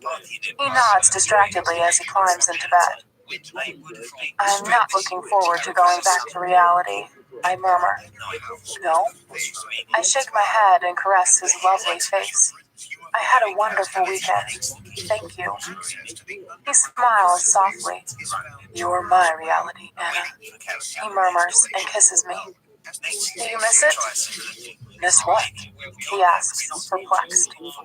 You know, the caning and stuff. I whisper, embarrassed. He stares at me, his gaze impassive. Then doubt crosses his face. His "where is she going with this" look. No, Anastasia, I don't. His voice is steady and quiet. He caresses my cheek. Dr. Flynn said something to me when you left. Something stayed with me. He said I couldn't be that way if you weren't so inclined. It was a revelation. He stops and frowns. I didn't know any other way, Anna. Now I do. It's been educational. Me? Educate you? I scoff. His eyes soften. Do you miss it? He asks. Oh. I don't want you to hurt me, but I like to play, Christian. You know that. If you wanted to do something... I shrug, gazing at him. Something? You know, with the flogger or your crap? I stop, blushing. He raises his brow, surprised. Well, we'll see. Right now, I'd like some good old-fashioned vanilla. His thumb skirts my bottom lip, and he kisses me once more. From Anastasia Gray. Subject, good morning. Date, August 29th, 2011. 9:14. To Christian Gray. Mr. Gray, I just wanted to tell you that I love you. That is all. Yours always, A.X. Anastasia Gray, Editor, SIP. From Christian Gray. Subject, Vanishing Monday Blues. Date, August 29th, 2011. 9:18. To Anastasia Gray. Mrs. Gray. What gratifying words to hear from one's wife, errant or not, on a Monday morning. Let me assure you that I feel exactly the same way. Sorry about the dinner this evening. I hope it won't be too tedious for you. X. Christian Gray, CEO, Gray Enterprises Holdings, Inc. Oh yes, the American Shipbuilding Association dinner. I roll my eyes. More stuffed shirts. Christian really does take me to the most fascinating functions. From Anastasia Gray. Subject, ships that pass in the night. Date, August 29th, 2011, 9:26. To Christian Gray. Dear Mr. Gray, I am sure you can think of a way to spice up the dinner. Yours in anticipation, Mrs. G. X. Anastasia, non-errant, Gray. Editor, SIP. From Christian Gray. Subject, variety is the spice of life. Date, August 29th, 2011, 9:35. To Anastasia Gray. Mrs. Gray, I have a few ideas. X. Christian Gray, CEO, Gray Enterprises Holdings, now impatient for the ASA. All the muscles in my belly clench. I wonder what he'll dream up. Hannah knocks on the door, interrupting my reverie. Ready to go through your schedule for this week, Anna? Sure. Sit. I smile, recovering my equilibrium, and minimize my email program. I've had to move a couple of appointments. Mr. Fox next week, and Dr. My phone rings, interrupting her. It's Roach. He asks me up to his office. Can we pick this up in 20 minutes? Of course. From Christian Gray. Subject, last night. Date, August 30th, 2011, 9:24. To Anastasia Gray. Was fun. Who would have thought the ASA annual dinner could be so stimulating? As ever, you never disappoint, Mrs. Gray. I love you. X. Christian Gray. In awe, CEO, Gray Enterprises Holdings, Inc. From Anastasia Gray. Subject, I love a good ball game. Date, August 30th, 2011, 9:33. To Christian Gray. Dear Mr. Gray, I have missed the silver balls. You never disappoint. That is all. Mrs. G. X. Anastasia Gray. Editor, SIP. Hannah taps on my door, interrupting my erotic thoughts of the previous evening. Christian's hands, his mouth. Come in. Anna, Mr. Roach's PA just called. He'd like you to attend the meeting this morning. It means I have to move some of your appointments again. Is that okay? His tongue. Sure, yes, I mutter, trying to halt my wayward thoughts. She grins and ducks out of my office, leaving me with my delicious memory of last night. From Christian Gray. Subject, hide. Date, September 1st, 2011, 15:24. To Anastasia Gray. Anastasia, for your information, Hyde has been refused bail and remanded in custody.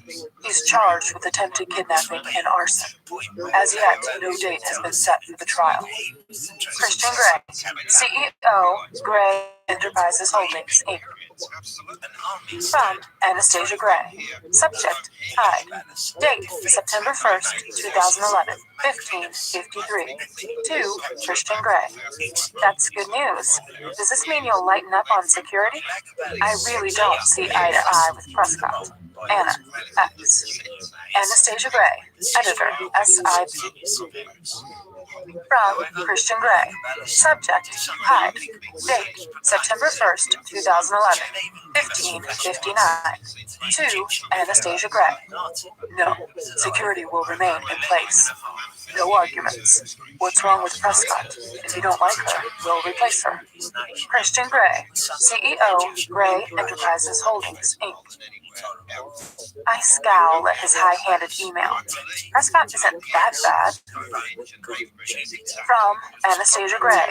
Subject, keep your hair on. Date, September 1st, 2011, 16:03. To Christian Gray. I was just asking, rolls eyes, and I'll think about Prescott. Stow that twitchy palm. Anna, X. Anastasia Gray, editor, SIP. From Christian Gray. Subject, don't tempt me. Date, September 1st, 2011, 16:11. To Anastasia Gray. I can assure you, Mrs. Gray, that my hair is very firmly attached. Has this not been demonstrated often enough by your good self? My palm, however, is twitching. I might do something about that tonight. X. Christian Gray. Not bald yet, CEO. Gray Enterprises Holdings, Inc. From Anastasia Gray. Subject, squirm. Date, September 1st, 2011, 16:20. To Christian Gray. Promises, promises. Now stop pestering me. I am trying to work. I have an impromptu meeting with an author. We'll try not to be distracted by thoughts of you during the meeting. A. X. Anastasia Gray, editor, SIP. From Anastasia Gray. Subject, sailing and soaring and spanking. Date, September 5th, 2011, 9:18. To Christian Gray. Husband, you sure know how to show a girl a good time. I shall of course be expecting this kind of treatment every weekend. You are spoiling me. I love it. Your wife, XOX. Anastasia Gray, editor, SIP. From Christian Gray.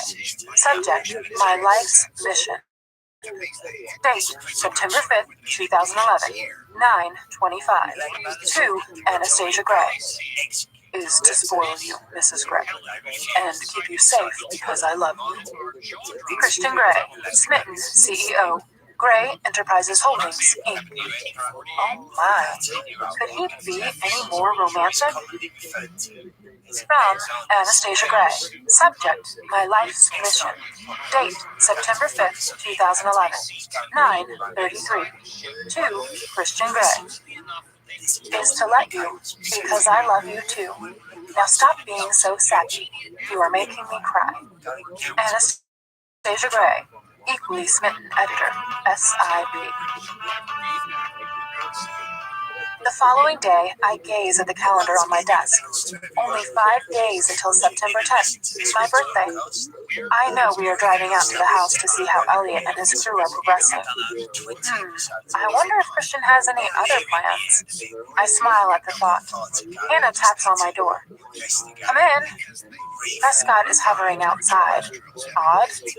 Hi, Anna, says Hannah. There's a Layla Williams here to see you. She says it's personal. Layla Williams? I don't know her. My mouth goes dry, and Hannah's eyes widen at my expression. Layla? Ah, what does she want? Chapter 16. Do you want me to send her away? Hannah asks, alarmed at my expression. No. Where is she? In reception. She's not alone. She's accompanied by another young woman. Oh. And Miss Prescott wants to talk to you. Hannah adds, I'm sure she does. Send her in. Hannah stands aside, and Prescott enters my office. She's on a mission, bristling with professional efficiency. Give me a moment, Hannah. Prescott, take a seat. Hannah closes the door, leaving Prescott and me alone. Mrs. Gray, Layla Williams is on your prescribed list of visitors. What? I have a proscribed list? On our watch list, ma'am. Taylor and Welch have been quite specific about not letting her come in to contact you. I frown, not understanding. Is she dangerous? I can't say, ma'am. Why do I even know that she's here? Prescott swallows and, for a moment, looks awkward. I was on a restroom break. She came in, spoke directly to Claire, and Claire called Hannah. Oh, I see. I realize that even Prescott has to pee, and I laugh. Oh dear. Yes, ma'am. Prescott gives me an embarrassed grin, and it's the first time I've seen a chink in her armor. She has a lovely smile. I need to talk to Claire about protocol again, she says, her tone weary. Sure. Does Taylor know she's here? I cross my fingers unconsciously, hoping she hasn't told Christian. I left a brief voice message for him. Oh. Then I only have a short time. I'd like to know what she wants. Prescott gazes at me for a moment. I must advise against it, ma'am. She's here to see me for a reason. I'm supposed to prevent that, ma'am. Her voice is soft, but resigned. I really want to hear what she has to say. My tone is more forceful than I intend. Prescott stifles her sigh. I'd like to search them both before you do. Okay. Can you do that? I'm here to protect you, Mrs. Gray, so yes, I can. I'd also like to stay with you while you talk. Okay. I'll grant her this concession. Besides, last time I met Layla, she was armed.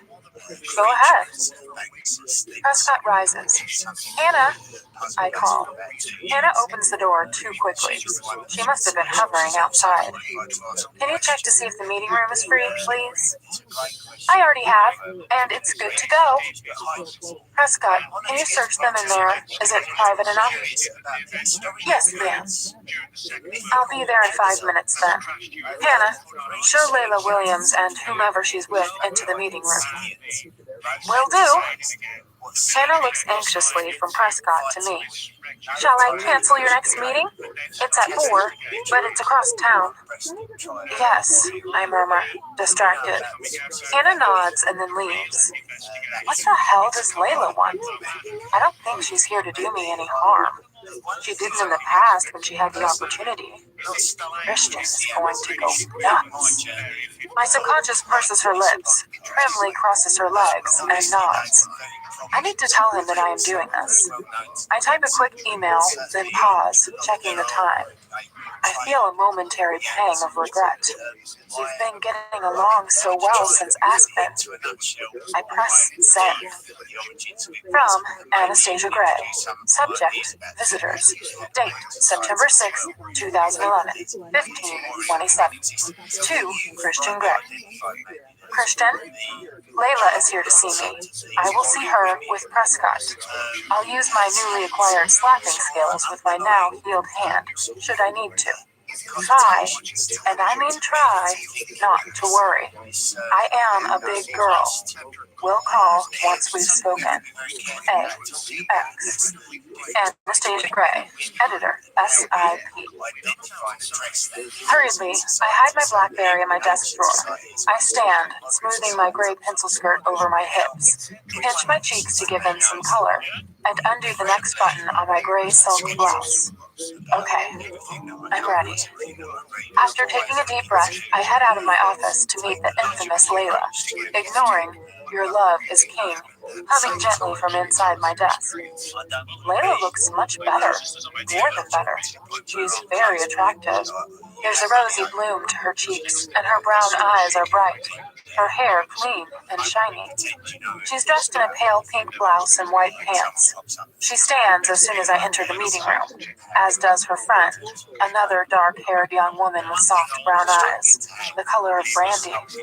Prescott hovers in the corner, not taking her eyes off Layla. Mrs. Gray, thank you so much for seeing me. Layla's voice is soft but clear. Sorry about the security, I mutter, because I cannot think what else to say. I wave a hand distractedly at Prescott. This is my friend, Susie. Hi. I nod at Susie. She looks like Layla. She looks like me. Oh no, another one. Yes, Layla says, as if reading my thoughts. Susie knows Mr. Gray too. What the hell am I supposed to say to that? I give her a polite smile. Please sit, I murmur.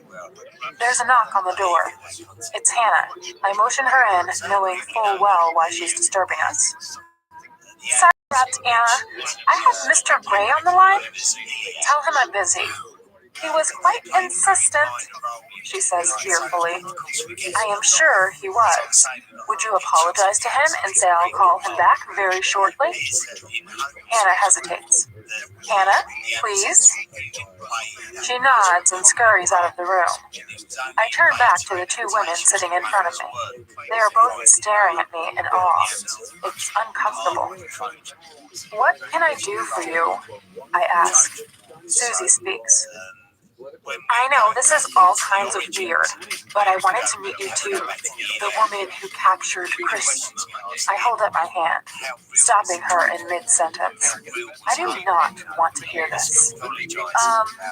I get the picture. Better. We call ourselves the Sub Club. She grins at me, her eyes shining with mirth. Oh my God. Layla gasps and gapes at Susie, at once amused and appalled. Susie winces. I suspect Layla's kicked her under the table. What the hell am I supposed to say to that? I glance nervously at Prescott, who remains impassive, her eyes never leaving Layla. Susie seems to remember herself. She blushes, then nods and stands. I'll wait in reception. This is Lulu's show. I can tell she's embarrassed. Lulu? You'll be okay? She asks Layla, who smiles up at her. Susie gives me a large, open, genuine smile and exits the room. Susie and Christian. It's not a thought I wish to dwell on. Prescott takes her phone out of her pocket and answers it. I didn't hear it ring. Mr. Gray, she says. Layla and I turn to look at her. Prescott closes her eyes as if in pain. Yes, sir, she says, stepping forward, and hands me the phone. I roll my eyes. Christian? I murmur, trying to contain my exasperation. I stand and stride briskly out of the room. What the fuck are you playing at? He shouts. He's seething. Don't shout at me. What do you mean, don't shout at you? He shouts, louder this time. I gave specific instructions which you have completely disregarded. Again. Hell, Anna, I am fucking furious. When you're calm, we will talk about this. Don't you hang up on me, he hisses. Goodbye, Christian. I hang up and switch off Prescott's phone. Holy shit. I don't have long with Layla. Taking a deep breath, I re-enter the meeting room. Both Layla and Prescott look up at me expectantly, and I hand Prescott her phone. Where were we? I ask Layla as I sit back down opposite her. Her eyes widen slightly. Yes, apparently I handle him, I want to say to her. But I don't think she wants to hear that. Layla fiddles nervously with the ends of her hair. First, I wanted to apologize, she says softly. Oh. She glances up and registers my surprise. Yes, she says quickly. And to thank you for not pressing charges, you know, for your car and in your apartment. I know you weren't, well, I murmur, reeling. I hadn't expected an apology. No, I wasn't. You're feeling better now? I ask gently. Much. Thank you. Does your doctor know you're here? She shakes her head. Oh. She looks suitably guilty. I know I'll have to deal with the fallout for this later, but I had to get some things, and I wanted to see Susie, and you, and Mr. Gray. You want to see Christian? My stomach free falls to the floor. That's why she's here. Yes, I wanted to ask you if that would be okay. Holy fuck. I gape at her, and I want to tell her that it's not okay. I don't want her anywhere near my husband. Why is she here? To assess the opposition? To unsettle me? Or perhaps she needs this as some sort of closure? Layla, I flounder, exasperated. It's not up to me. It's up to Christian. You'll need to ask him. He doesn't need my permission. He's a grown man. Most of the time. She gazed at me for a fraction of a beat, as if surprised by my reaction, and then laughs softly, nervously twiddling the ends of her hair. He's repeatedly refused all my requests to see him, she says quietly. Oh, shit. I'm in more trouble than I thought. Why is it so important for you to see him? I ask gently. To thank him? I'd be rotting in a stinking prison psychiatric facility if it wasn't for him. I know that. She glances down and runs her finger along the edge of the table. I've suffered a serious psychotic episode, and without Mr. Gray and John, Dr. Flynn? She shrugs and gazes at me once more, her face full of gratitude. Once again, I'm speechless. What does she expect me to say? Surely she should be saying these things to Christian, not me. And for art school, I can't thank him enough for that. I knew it. Christian is funding her classes. I remain expressionless, tentatively exploring my feelings for this woman now that she's confirmed my suspicions about Christian's generosity. To my surprise, I feel no ill will toward her. It's a revelation, and I'm glad she's better. Now, hopefully, she can move on with her life and out of ours. Are you missing classes right now?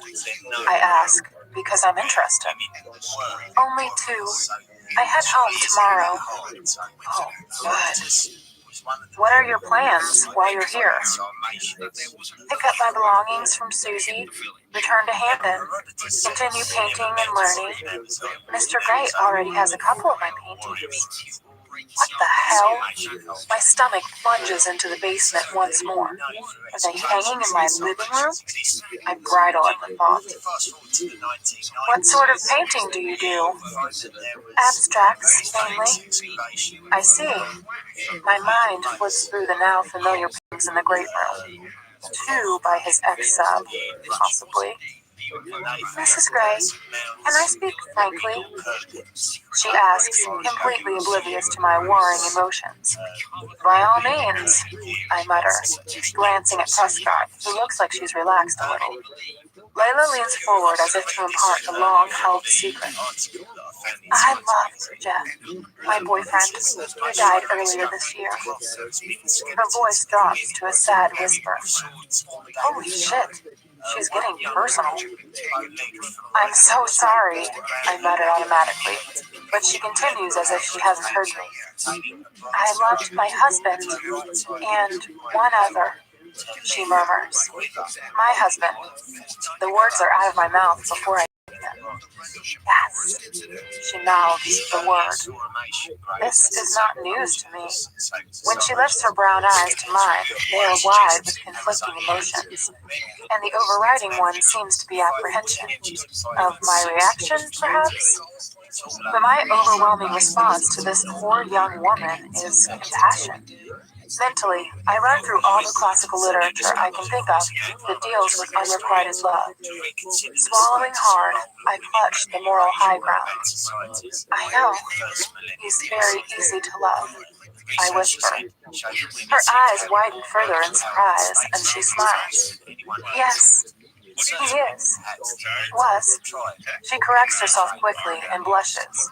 Then she giggles so sweetly that I can't help myself. I giggle too. Yes. Christian Grey makes us giggly. My subconscious rolls her eyes at me in despair and goes back to reading her dog-eared copy of Jane Eyre. I glance at my watch. Deep down, I know Christian will be here soon. You'll get your chance to see Christian. I thought I would. I know how protective he can be. She smiles. So this is her scheme. She's very shrewd, or manipulative, whispers my subconscious. This is why you're here to see me? Yes. I see. And Christian is playing right into her hands. Reluctantly, I have to acknowledge that she knows him well. He seemed very happy with you, she says. What? How would you know? From when I was in the apartment? She adds cautiously. Oh, no. How could I forget that? Were you there often? No, but he was very different with you. Do I want to hear this? A shudder runs through me. My scalp prickles as I recall my fear when she was the unseen shadow in our apartment. You know it's against the law. Trespassing? She nods, gazing down at the table. Nail along the edge. It was only a few times, and I was lucky enough to get caught. Again, I need to thank Mr. Gray for that. He could have had me thrown in jail. I don't think he'd do that, I murmur. Suddenly, there is a flurry of activity outside the meeting room, and instinctively I know that Christian is in the building. A moment later, he bursts through the door, and before he closes it, I catch Taylor's eye as he stands patiently outside. Taylor's mouth is set in a grim line, and he doesn't return my tight smile. Oh, hell, even he's mad at me. Christian's burning gray gaze pins first me, then Layla to our chairs. His demeanor is quietly determined, but I know better, and I suspect Layla does too. The menacing cool glint in his eyes reveals the truth. He's emanating rage, though he hides it well. In his gray suit, with his dark tie loosened and the button of his white shirt undone, he looks at once businesslike and casual, and hot. His hair is in disarray, no doubt because he's been running his hands through it in exasperation. Layla looks nervously down at the edge of the table, running her index finger along the edge again as Christian looks from me to her and then to Prescott. You, he says to Prescott in a soft tone. You're fired. Get out, now. I blanch. Oh no, this isn't fair. Christian, I make to stand up. He holds his index finger up at me in warning. Don't, he says. His voice so ominously quiet that I'm immediately silenced and rooted to my seat. Bowing her head, Prescott walks briskly out of the room to join Taylor. Christian shuts the door behind her and walks to the edge of the table. Rap. That was my fault. Christian stands opposite Layla, and, placing both hands on the wooden surface, he leans forward. What the fuck are you doing here? He growls at her. Christian! I gasp. He ignores me. Well, he demands. Layla peeks up at him through long lashes, her eyes wide, her face ashen, her rosy glow gone. I wanted to see you, and you wouldn't let me, she whispers. So you came here to harass my wife? His voice is quiet, too quiet. Layla looks down at the table again. He stands, glowering at her. Layla, if you come anywhere near my wife again, I will cut off all support. Doctors, art school, medical insurance, all of it. Gone. Do you understand? Christian, I try again, but he silences me with a chilling look. Why is he being so unreasonable? My compassion for this sad woman blooms. Yes, she says, her voice just audible. What's Susanna doing in reception? Came with me? He runs a hand through his hair, glaring at her. Christian, please, I beg him. Layla just wants to say thank you, that's all. He ignores me, concentrating his wrath on Layla. Did you stay with Susanna while you were sick? Yes. Did she know what you were doing while you were staying? staying with her? No, she was away on vacation. He strokes his index finger over his lower lip. Why do you need to see me? You know you should send any requests through Flynn. Do you need something? His tone has softened, maybe by a fraction. Layla runs her finger along the edge of the table again. Stop bullying her, Christian. I had to know. And for the first time, she looks up directly at him. Had to know what? He snaps. That you're okay. He gapes at her. That I'm okay? He scoffs, disbelieving. Yes. I'm fine. There. Question answered. Now Taylor will run you to SeaTac so you can go back to the East Coast. And if you take one step west of the Mississippi, it's all gone. Understand? Fuck. Christian. I gape at him. What the fuck is eating him? He cannot confine her to one side of the country. Yes, I understand. Layla says quietly. Good. Christian's tone is more conciliatory. It might not be convenient for Layla to go back now. She has plans. I object, outraged on her behalf. Christian glares at me. Anastasia, he warns, his voice icy. This does not concern you. I scowl at him. Of course it concerns me. She's in my office. There must be more to this than I know. He's not being rational. 50 Shades, my subconscious hisses at him. Layla came to see me, not you, I murmur petulantly. Layla turns to me, her eyes impossibly wide. I had my instructions, Mrs. Gray. I disobeyed them. She glances nervously at my husband, then back at me. This is the Christian Grey I know, she says, her tone sad and wistful. Christian frowns at her, while all the breath evaporates from my lungs. I can't breathe. Was Christian like this with her all the time? Was he like this with me at first? I find it hard to remember. Giving me a forlorn smile, Layla rises from the table. I'd like to stay until tomorrow. My flight is at noon, she says quietly to Christian. I'll have someone collect you at 10 to take you to the airport. Thank you. You're at Susanna's? Yes. Okay. I glare at Christian. He can't dictate to her like this.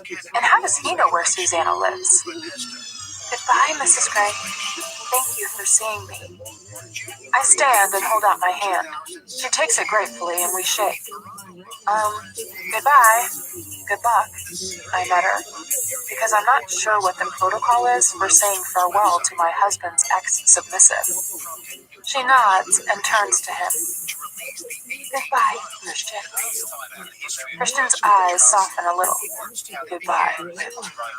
His voice is low. Dr. Flynn, remember. Yes, sir. He opens the door to usher her out, but she halts in front of him and looks up. He stills, watching her warily. I'm glad you're happy. You deserve to be, she says, and leaves before he can reply. He frowns after her, then nods to Taylor, who follows Layla toward the reception area. Closing the door, Christian gazes uncertainly at me. Don't even think about being angry with me, I hiss. Call Claude Bastille and kick the shit out of him or go see Flynn. His mouth drops open. He's surprised by my outburst, and his brow creases once more. You promised you wouldn't do this. Now his tone is accusatory. Do what? Defy me. No, I didn't. I said I'd be more considerate. I told you she was here. I had Prescott search her, and your other little friend, too. Prescott was with me the entire time. Now you fired the poor woman when she was only doing what I asked. I told you not to worry, yet here you are. I don't remember receiving your papal bull decreeing that I couldn't see Layla. I didn't know that my visitors were subject to a proscribed list. My voice rises with indignation as I warm to my cause. Christian regards me, his expression unreadable. After a moment, his mouth twists. Papal bull.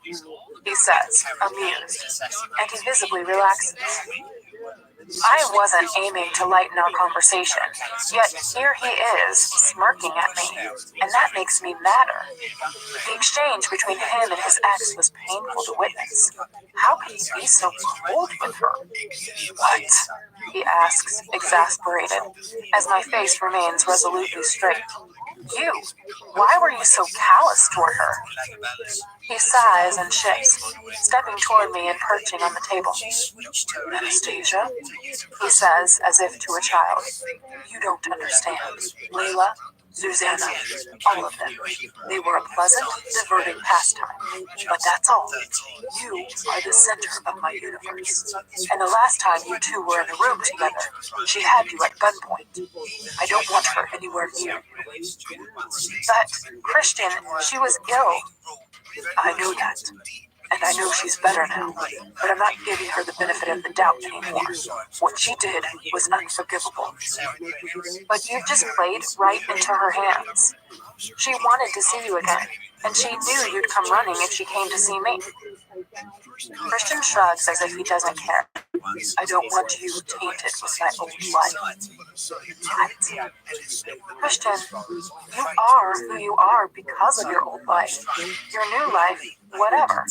What touches you, touches me. I accepted that when I agreed to marry you, because I love you. He stills. I know he finds it hard to hear this. She didn't hurt me. She loves you too. I don't give a fuck. I gape at him, shocked. And I'm shocked that he still has the capacity to shock me.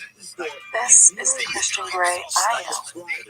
Layla's words rattle around my head.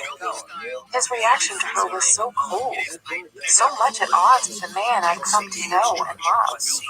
I frown, recalling the remorse he felt when she had her breakdown, when he thought he might in some way be responsible for her pain. I swallow, remembering too that he bathed her. My stomach twists painfully at the thought, and bile rises in my throat.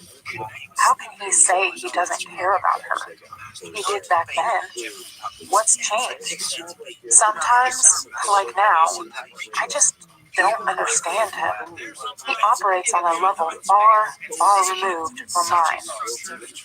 Why are you championing her cause all of a sudden? He asks, mystified and irritable. Look, Christian, I don't think Layla and I will be swapping recipes and knitting patterns anytime soon. But I didn't think you'd be so heartless to her. His eyes frost. I told you once, I don't have a heart. He mutters. I roll my eyes. Oh, now he is being adolescent. That's just not true, Christian. You're being ridiculous. You do care about her. You wouldn't be paying for art classes and the rest of that stuff if you didn't. Suddenly, it's my lifetime ambition to make him realize this. It's painstakingly obvious that he cares. Why does he deny it? It's like his feelings for his birth mother. Oh shit, of course. His feelings for Layla and his other submissives are tangled up with his feelings for his mother. I like to whip little brown-haired girls like you because you all look like the crack whore. No wonder he's so mad. I sigh and shake my head. Aging Dr. Flynn, please. How can he not see this? My heart swells for him momentarily. My lost boy. Why is it so hard for him to get back in touch with the humanity, the compassion he showed Layla when she had her breakdown? He glares at me, his eyes glittering with anger. This discussion is over. Let's go home. I glance at my watch. It's 4:23. I have work to do. It's too early, I mutter. Home, he insists. Christian, my voice is weary. Tired of having the same argument with you. He frowns as if he doesn't understand. You know, I elucidate. I do something you don't like, and you think of some way to get back at me, usually involving some of your kinky fuckery, which is either mind-blowing or cruel. I shrug. resigned. This is exhausting and confusing. Mind-blowing? He asks. What? Usually, yes. What was mind-blowing? He asks, his eyes now shimmering with amused, sensual curiosity. And I know he's trying to distract me. Crap! I do not want to discuss this in SIP's meeting room. My subconscious examines her finely manicured nails with disdain. Shouldn't have brought the subject up then. You know, I blush, irritated with both him and myself. I can guess. He whispers. Holy crap. I'm trying to castigate him. He's confounding me. Christian, I like to please you. He delicately traces his thumb over my bottom lip. You do. I acknowledge, my voice a whisper. I know, he says softly. He leans forward and whispers in my ear. It's the one thing I do know. Oh, he smells good. He leans back and gazes down at me, his lips curled in an arrogant, I so own you smile. Pursing my lips, I strive to appear unaffected by his touch. He is so artful at diverting me from anything painful, or anything he doesn't want to address. And you let him, my subconscious pipes up, unhelpfully, gazing over her copy of Jane Eyre. What was mind-blowing? He prompts, a wicked gleam in his eye. You want the list? I ask. There's a list. He's pleased. Oh, this man is exhausting. Well, the handcuffs, I mumble, my mind catapulting back to our honeymoon. He furrows his brow and grasps my hand, tracing the pulse point on my wrist with his thumb. I don't want to mark it. Oh. His lips curl in a slow, carnal smile. Come home. His tone is seductive. I have work to do. Home, he says, more insistent. We gaze at each other, molten gray into bewildered blue, testing each other, testing our boundaries and our wills. I search his eyes for some understanding, trying to fathom how this man can go from raging control freak to seductive lover in one breath. His eyes grow larger and darker, his intention clear. Softly, he caresses my cheek. We could stay here. His voice is low and husky. Oh, no. No. Not in the office.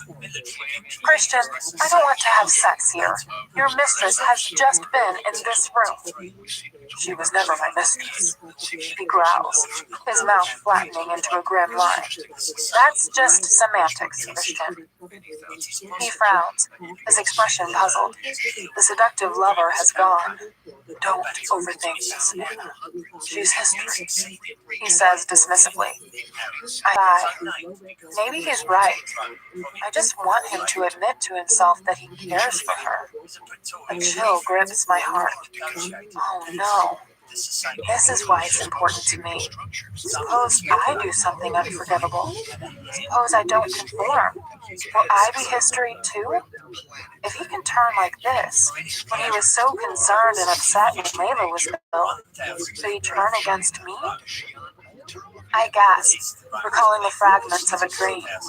Gilt mirrors and the sound of his heels clicking on the marbled floor as he leaves me. No! The leans down and plants to twist my fingers into his hair and pull his lips to mine. He stills for a moment as his arms fold around me. Why? You could turn away from her so easily. He frowns. And you think I might turn away from you, Anna? Why the hell would you think that? What's brought this on? Nothing. Kiss me. Take me home, I plead. And as his lips touch mine, I am lost. Oh, please, I beg, as Christian blows gently on my sex. All in good time, he murmurs. I pull on my restraints and groan loudly in protest from his carnal assault. I'm trussed up in soft leather cuffs, each elbow bound to each knee, and Christian's head bobs and weaves between my legs, his masterful tongue teasing me, relentless. I open my eyes and gaze unseeing at our bedroom ceiling, which is bathed in the soft late afternoon light.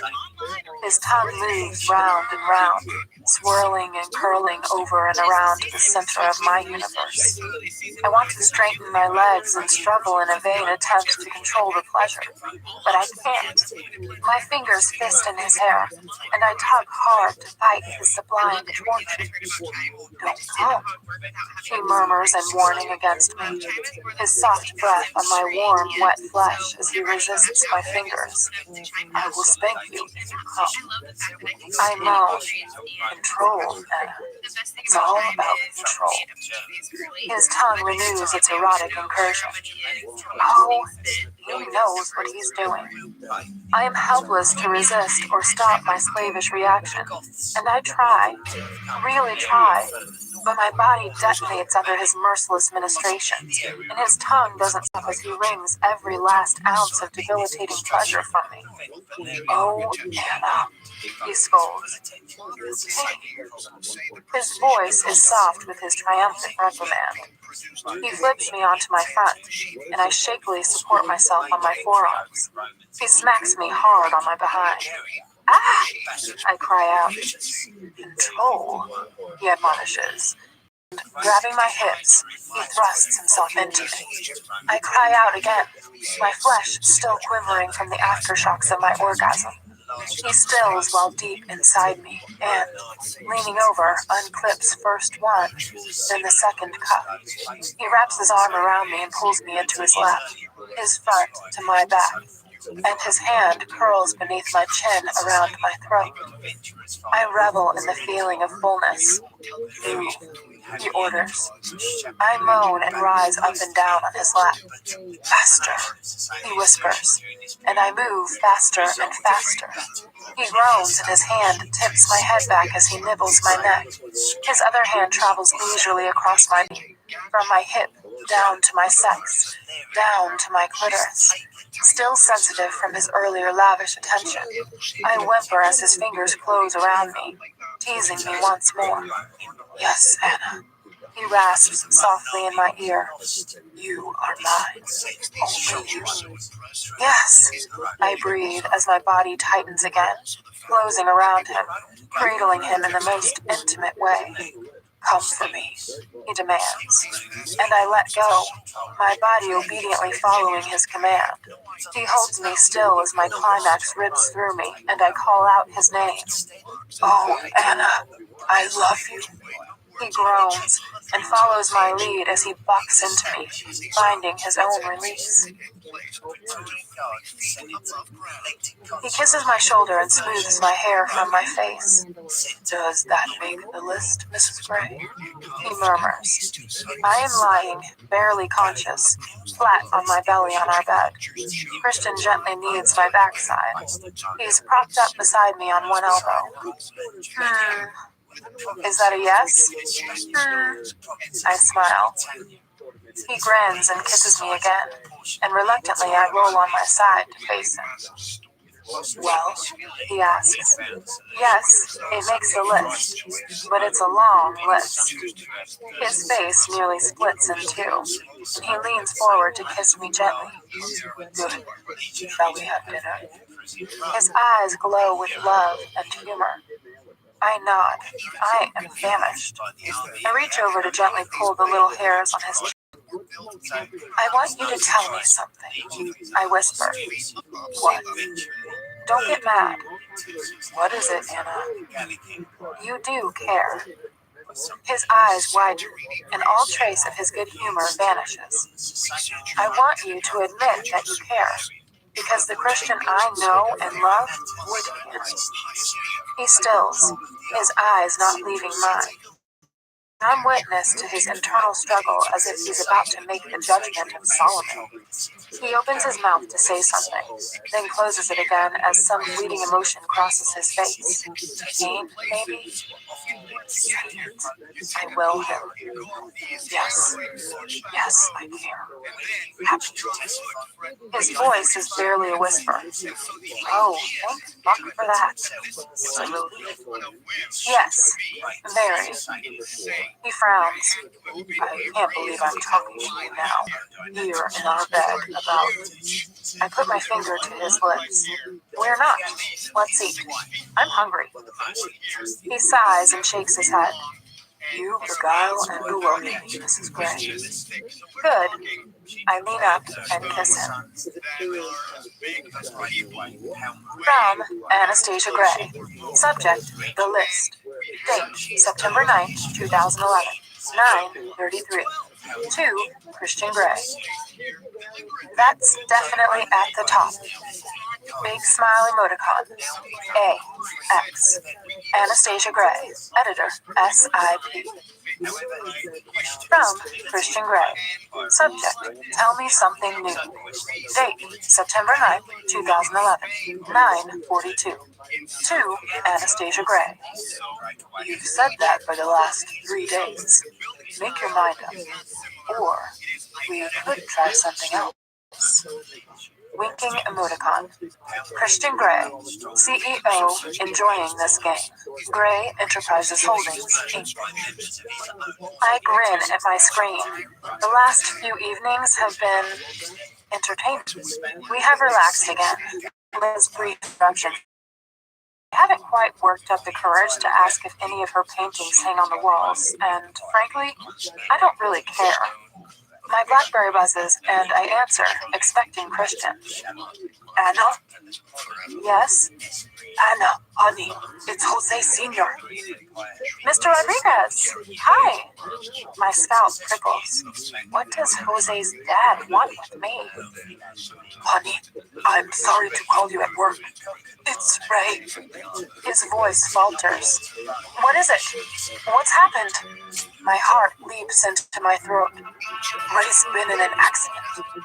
Oh no, Daddy. I stop breathing. He's in the hospital. You'd better get here quick.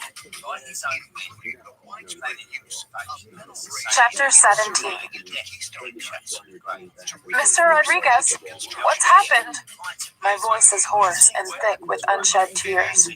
Ray, sweet Ray, my dad. He's been in a car accident. Okay, I'll come now. Adrenaline has flooded my bloodstream, leaving panic in its wake. I'm finding it difficult to breathe. They've transferred him to Portland. Portland? How is he doing in Portland? They airlifted him, Anna. I'm heading there now. OHSU. Oh, Anna, I didn't see the car. I just didn't see it. His voice cracks. Mr. Rodriguez, no. I'll see you there. Mr. Rodriguez chokes and the line goes dead. A dark dread seizes me by the throat, overwhelming me. Ray, no. I take a deep, steadying breath, pick up the phone, and call Roach. He answers on the second ring. Anna? Jerry? It's my father. Anna, what happened? I explain, barely pausing to breathe. Go. Of course you must go. I hope your father's okay. Thank you. I'll keep you informed. Inadvertently, I slam the phone down. But right now, I couldn't care less. Hannah!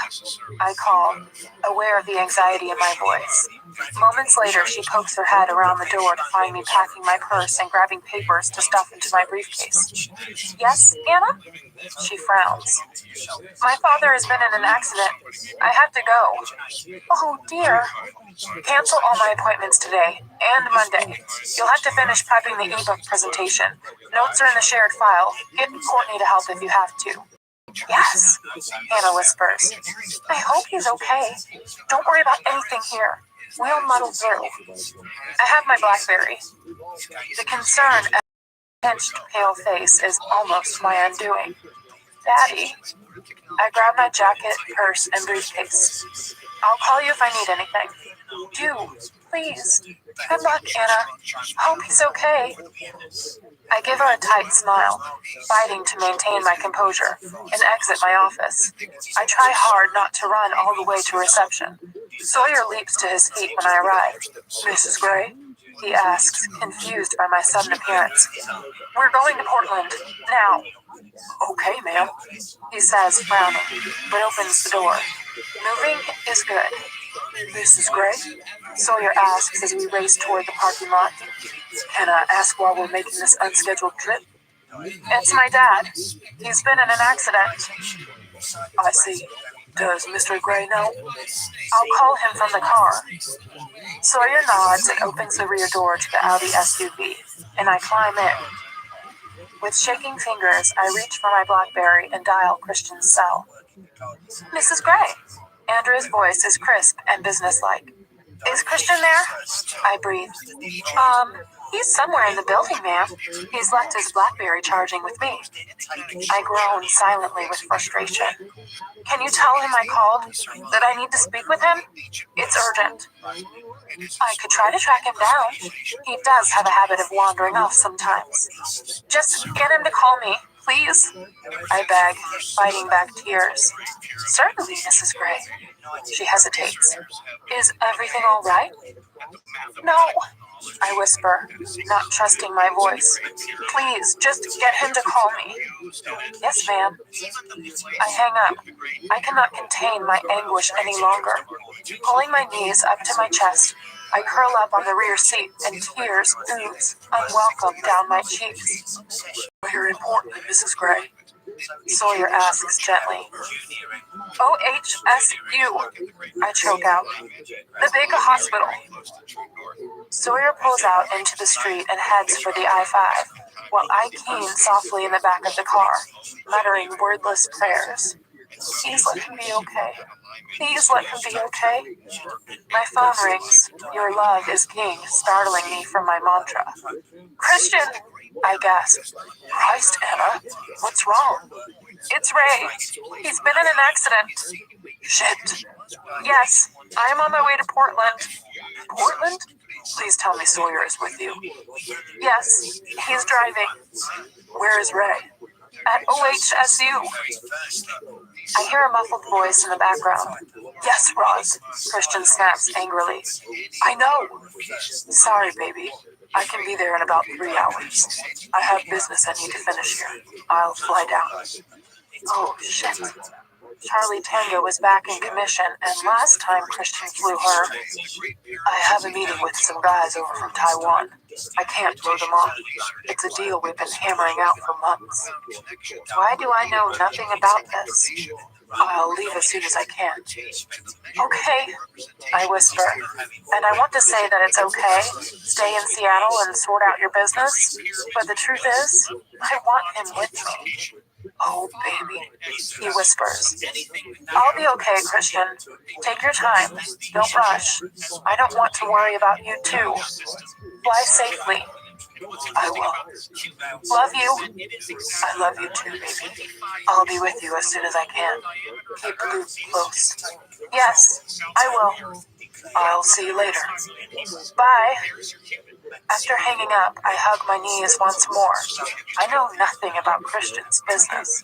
What the hell is he doing with the Taiwanese? I gaze out the window as we pass King County International Airport / Boeing Field. He must fly safely. My stomach knots anew when nausea threatens. Ray and Christian? I don't think my heart can take that. Leaning back, I start my mantra again. Please let him be okay. Please let him be okay. Mrs. Gray. Sawyer's voice rouses me. We're on the hospital grounds. I just have to find the ER. I know where it is. My mind flits back to my last visit to OHSU when, on my second day, I fell off a stepladder at Clayton's, twisting my ankle. I recall Paul Clayton hovering over me and shudder at the memory. Sawyer pulls up to the drop-off point and leaps out to open my door. I'll go park, ma'am, and come find you. Leave your briefcase. I'll bring it. Thank you, Luke. He nods, and I walk briskly into the buzzing ER reception area. The receptionist at the desk gives me a polite smile, and within a few moments, she's located Ray and is sending me to the OR on the 3rd floor. OR? Fuck. Thank you, I mutter, trying to focus on her directions to the elevators. My stomach lurches as I almost run toward them. Let him be okay. Please let him be okay. The elevator is agonizingly slow, stopping on each floor. Come on, come on! I will it to move faster, scowling at the people strolling in and out and preventing me from getting to my dad. Finally, the doors open on the 3rd floor and I rush to another reception desk.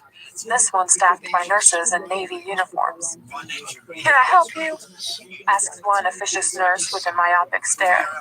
My father, Raymond Steele, he's just been admitted.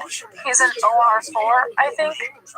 Even as I say the words, I am willing them not to be true. Let me check, Miss Steele.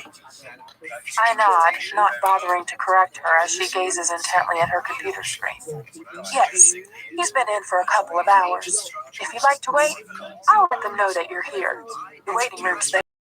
She points toward a large white door helpfully labeled Waiting Room in bold blue lettering. Is he okay? I ask, trying to keep my voice steady. You'll have to wait for one of the attending doctors to brief you, ma'am. Thank you, I mutter, but inside I am screaming. I want to know now! I open the door to reveal a functional, austere waiting room, where Mr. Rodriguez and Jose are seated. No, Mr. Rodriguez gasps. His arm is in a cast, and his cheek is bruised on one side. He's in a wheelchair with one of his legs in a cast, too. I gingerly wrap my arms around him. Oh, Mr. Rodriguez! I sob. Anna, honey. He pats my back with his uninjured arm. I'm so sorry, he mumbles, his hoarse voice cracking. Oh, no. No, Papa, Jose says softly in admonishment as he hovers behind me. When I turn, he pulls me into his arms and holds me. Jose, I mutter, and I'm lost, tears falling as all the tension, fear, and heartache of the last 3 hours surface. Hey, Anna, don't cry. Jose gently strokes my hair. I wrap my arms around his neck and softly weep. We stand like this for ages, and I'm so grateful that my friend is here. We pull apart when Sawyer joins us in the waiting room. Mr. Rodriguez hands me a tissue from a conveniently placed box, and I dry my tears. This is Mr. Sawyer. Security, I murmur. Sawyer nods politely at Jose and Mr. Rodriguez, and moves to take a seat in the corner. Sit down, Anna.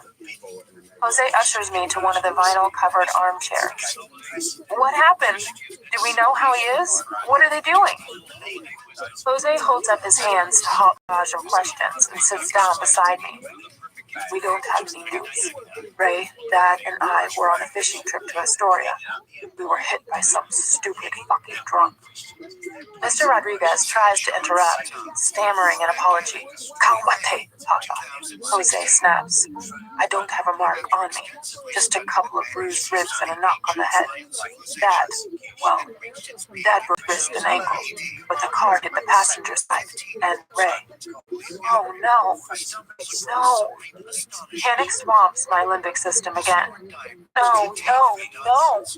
My body shudders and chills as I imagine what's happening to Ray in the OR. He's in surgery. We were taken to the community hospital in Astoria, but they airlifted Ray here. We don't know what they're doing. We are waiting for news. I start to shake. Hey, Anna, you cold? I nod. I'm in my white sleeveless shirt and black summer jacket, and neither provides warmth. Gingerly, Jose pulls off his leather jacket and wraps it around my shoulders. Shall I get you some tea, ma'am? Sawyer is by my side. I nod gratefully, and he disappears from the room. Why were you fishing in Astoria? I ask. Jose shrugs. The fishing's supposed to be good there. We were having a boys' get-together. Some bonding time with my old man before academia heats up for my final year. Jose's dark eyes are large and luminous with fear and regret. You could have been hurt too. And Mr. Rodriguez? Worse. I gulp at the thought. My body temperature drops further, and I shiver once more. Jose takes my hand. Hell, Anna, you're freezing. Mr. Rodriguez inches forward and takes my other hand in his good one. Anna, I am so sorry. Mr. Rodriguez, please. It was an accident. My voice fades to a whisper. Call me Jose. He corrects me. I give him a weak smile, because that's all I can manage. I shiver once more. The police took the asshole into custody. 7 in the morning and I was out of his skull. Jose hisses in disgust. Sawyer re-enters, bearing a paper cup of hot water in a separate tea bag. He knows how I take my tea. I'm surprised and glad for the distraction. Mr. Rodriguez and Jose release my hands as I gratefully take the cup from Sawyer. Do either of you want anything? Sawyer asks Mr. Rodriguez and Jose. They both shake their heads, and Sawyer resumes his seat in the corner. I dunk my tea bag in the water and, rising shakily, dispose of the used tea bag in a small trash can. What's taking them so long? I mutter to no one in particular as I take a sip. Daddy, please let him be okay. Please let him be okay. We'll know soon enough, Anna. Jose says gently. I nod and take another sip. I take my seat again beside him. We wait and wait. Mr. Rodriguez with his eyes closed, trained, I think, and Jose holding my hand and squeezing it every now and then. I slowly sip my tea. It's not Twinings, but some cheap, nasty brand, and it tastes disgusting. I remember the last time I waited for news, the last time I thought all was lost, when Charlie Tango went missing. Closing my eyes, I offer up a silent prayer for the safe passage of my husband. I glance at my watch. 2:15 p.m. He should be here soon. My tea is cold. Ugh. I stand up and pace, then sit down again. Why haven't the doctors been to see me? I take Jose's hand and he gives mine another reassuring squeeze. Please let him be okay. Please let him be okay. Time crawls so slowly. Suddenly the door opens, and we all glance up expectantly, my stomach knotting. Is this it? Christian strides in. His face darkens momentarily when he notices my hand in Jose's. Christian! I gasp and leap up, thanking God he's arrived safely. Then I'm wrapped in his arms, his nose in my hair, and I'm inhaling his scent, his warmth, his love. A small part of me feels calmer, stronger, and more resilient because he's here. Oh, the difference his presence makes to my peace of mind. Any news? I shake my head, able to speak. Jose. He nods, agreeing. Christian, this is my father, Jose Sr. Mr. Rodriguez. We met at the wedding. I take it you were in the accident too. Jose briefly retells the story. Are you both well enough to be here? Christian asks. We don't want to be anywhere else, Mr. Rodriguez says, his voice hit and laced with pain. Christian nods. Taking my hand, he sits me down and takes a seat beside me. Have you eaten? He asks. I shake my head. Are you hungry? I shake my head. But you're cold. He asks, eyeing Jose's jacket. I nod. He shifts in his chair, but wisely says nothing. The door opens again, and a young doctor in bright blue scrubs enters. He looks exhausted and harrowed. All the blood disappears from my head as I stumble to my feet. Ray Steele? I whisper as Christian stands beside me, putting his arm around my waist. You're his next of kin? The doctor asks. His bright blue eyes almost match his scrubs. And under any other circumstances, I would have found him attractive. I'm his daughter, Anna. This deal. Mrs. Gray. Christian interrupts him. My apologies. The doctor stammers, and for a moment I want to kick Christian. I'm Dr. Crow. Your father is stable but in critical condition. What does that mean? My knees buckle beneath me, and only Christian's supporting arm prevents me from falling to the floor. He suffered severe internal injuries, Dr. Crow says, principally to his diaphragm, but we managed to repair them, and we were able to save his spleen. Unfortunately, he suffered a cardiac arrest during the operation because of blood loss. We managed to get his heart going again, but this remains a concern. However, our greatest concern is that he suffered severe contusions to the head, and the MRI shows that he has swelling in his brain. We've induced a coma to keep him quiet and still while we monitor the brain swelling. Brain damage? Oh, it's standard procedure in these cases. For now, we just have to wait and see. And what's the prognosis? Christian asks coolly. Mr. Gray, it's difficult to say at the moment.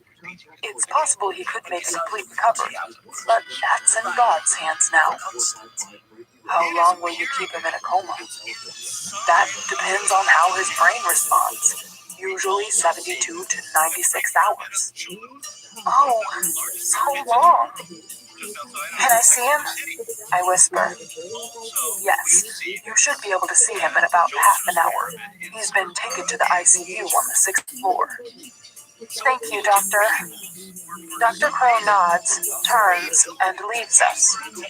Well, he's alive, I whisper to Christian, and the tears start to roll down my face once more. Sit down, Christian orders gently. Papa, I think we should go. You need to rest. We won't know anything for a while. Jose murmurs to Mr. Rodriguez, who gazes blankly at his son. We can come back this evening, after you've rested. That's okay, isn't it, Anna? Jose turns, imploring me. Of course. Are you staying in Portland? Christian asks. Jose nods. Do you need a ride home? Jose frowns. I was going to order a cab. Luke can take you. Sawyer stands, and Jose looks confused. Luke Sawyer, I murmur in clarification. Oh, sure. Yeah, we'd appreciate it. Thanks, Christian. Standing, I hug Mr. Rodriguez and Jose in quick succession. Stay strong, Anna. Jose whispers in my ear. He's a fit and healthy man. The odds are in his favor. I hope so. I hug him hard. Then, releasing him, I shrug off his jacket and hand it back to him. Keep it if you're still cold. No, I'm okay. Thanks. Glancing nervously up at Christian, I see that he's regarding us impassively. Christian takes my hand. If there's any change, I'll let you know right away, I say, as Jose pushes his father's wheelchair toward the door Sawyer is holding open. Mr. Rodriguez raises his hand, and they pause in the doorway. You'll be in my prayers, Anna. His voice wavers. It's been so good to reconnect with him after all these years. He's become a good friend. I know. And with that, they leave. Christian and I are alone. He caresses my cheek. You're pale. Come here. He sits down on the chair and pulls me onto his lap, folding me into his arms again. And I go willingly. I snuggle up against him, feeling oppressed by my stepfather's misfortune, but grateful that my husband is here to comfort me. He gently strokes my hair and holds my hand. How was Charlie Tango? I ask. He grins. Oh, she was yours, he says, quiet pride in his voice. It makes me smile properly for the first time in several hours, and I glance at him, puzzled. Yar? It's a line from the Philadelphia story, Grace's favorite film. I don't know it. I think I have it on Blu-ray at home. We can watch it and make out. He kisses my hair and I smile once more. Can I persuade you to eat something? He asks. My smile disappears. Not now.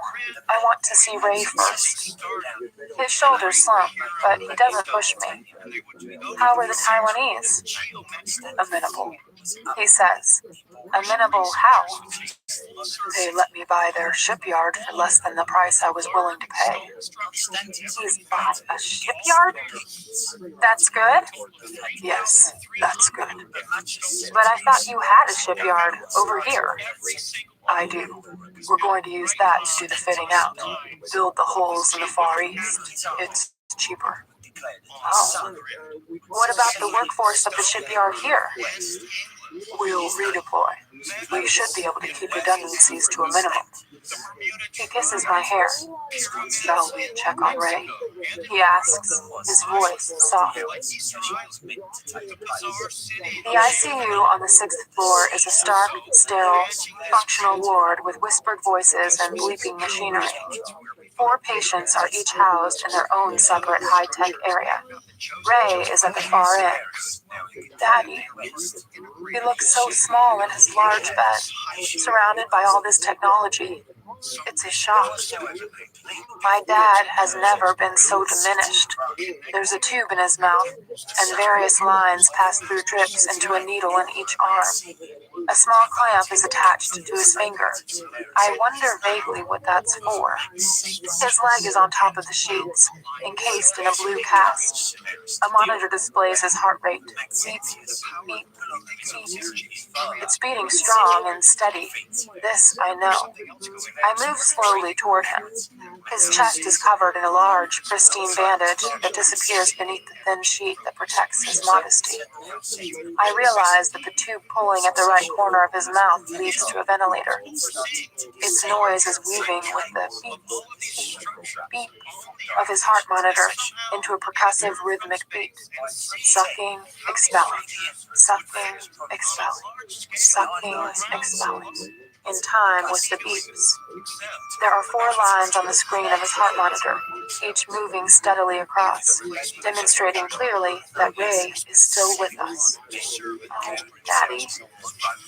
Even though his mouth is distorted by the ventilator tube, he looks peaceful, lying there fat. A petite young nurse stands to one side, checking his monitors. Can I touch him? I ask her, tentatively reaching for his hand. Yes, she smiles kindly. Her badge says Kelly, RN, and she must be in her 20s. She's blonde with dark, dark eyes. Christian stands at the end of the bed, watching me carefully as I clasp Ray's hand. It's surprisingly warm, and that's my undoing. I sink onto the chair by the bed, place my head gently against Ray's arm, and start to sob. Oh, Daddy, please get better, I whisper. Please. Christian puts his hand on my shoulder and gives it a reassuring squeeze. All Mr. Steele's vitals are good, Nurse Kelly says quietly. Thank you, Christian murmurs. I glance up in time to see her gape.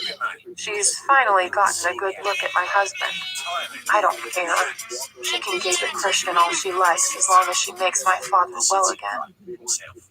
Can he hear me? I ask. He's in a deep sleep, but who knows? Can I sit for a while? Sure thing. She smiles at me, her cheeks pink from a telltale blush. Incongruously, I find myself thinking blonde is not her true color. Christian gazes down at me, ignoring her. I need to make a call. I'll be outside. I'll give you some alone time with your dad. I nod. He kisses my hair and walks out of the room. I hold Ray's hand, marveling at the irony that it's only now, when he's unconscious and can't hear me, that I really want to tell him how much I love him. This man has been my constant, my rock, and I've never thought about it until now. I'm not flesh of his flesh. but he's my dad, and I love him so very much. My tears trail down my cheeks. Please, please get better. Very quietly, so as not to disturb anyone, I tell him about our weekend in Aspen, and about last weekend when we were soaring and sailing aboard the Grace. I tell him about our new house, our plans, about how we hope to make it ecologically sustainable. I promise to take him with us to Aspen so he can go fishing with Christian, and assure him that Mr. Rodriguez and Jose will both be welcome too. Please be here to do that, Daddy. Please. Ray remains immobile, the ventilator sucking and expelling, and the monotonous but reassuring beep, beep, beep of his heart monitor his only response. When I look up, Christian is sitting quietly at the end of the bed. I don't know how long he's been there. Hi, he says, his eyes glowing with compassion and concern. Hi. So I'm going fishing with your dad, Mr. Rodriguez and Jose? He asks. I nod. Okay, let's go eat. Let him sleep. I frown. I don't want to leave him. Anna, he's in a coma. I've given our cell numbers to the nurses here. If there's any change, they'll call us. We'll eat, check into a hotel, rest up, then come back this evening. The suite at the Heathman looks just as I remember it. How often have I thought about that first night and morning I spent with Christian Grey? I stand in the entrance to the suite, paralyzed. Geez, it all started here. Home away from home, Christian says, his voice soft, putting my briefcase down beside one of the overstuffed couches. Do you want a shower? What do you need, Anna? Christian gazes at me, and I know he's rudderless, my lost boy dealing with events beyond his control. He's been withdrawn and contemplative all afternoon. This is a situation he cannot manipulate and predict. This is real life in the raw, and he's kept himself from that for so long. He's exposed and helpless now. My sweet, sheltered 50 shades. A bath. I'd like a bath, I murmur, aware that keeping him busy will make him feel better, useful even. Oh, Christian, I'm numb and I'm cold and I'm scared, but I'm so glad you're here with me. Bath. Good. Yes. He strides into the bedroom and out of sight into the palatial bathroom. A few moments later, the roar of water gushing to fill the tub echoes from the room. Finally, I galvanize myself to follow him into the bedroom. I'm dismayed to see several bags from Nordstrom on the bed. Christian re-enters, sleeves rolled up, tie and jacket discarded. I sent Taylor to get some things. Nightwear, you don't, he says, eyeing me warily. Of course he did. I nod my approval to make him feel better. Where is Taylor? Oh, Anna, Christian murmurs. I've not seen you like this. You're normally so brave and strong. I don't know what to say. I merely gaze wide-eyed at him. I have nothing to give right now. I think I'm in shock.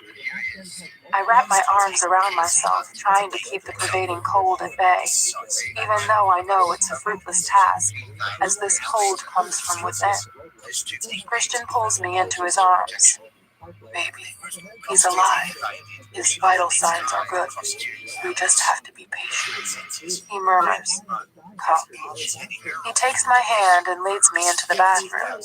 Gently, he slips my jacket off my shoulders and places it on the bathroom chair. Then, turning back, he undoes the buttons on my shirt. The water is deliciously warm and fragrant, the smell of lotus blossom heavy in the warm, sultry air of the bathroom.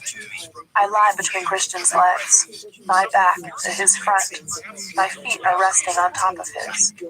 We're both quiet and introspective, and I'm finally feeling warm. Intermittently, Christian kisses my hair as I absent-mindedly pop the bubbles in the foam. His arm is wrapped around my shoulders.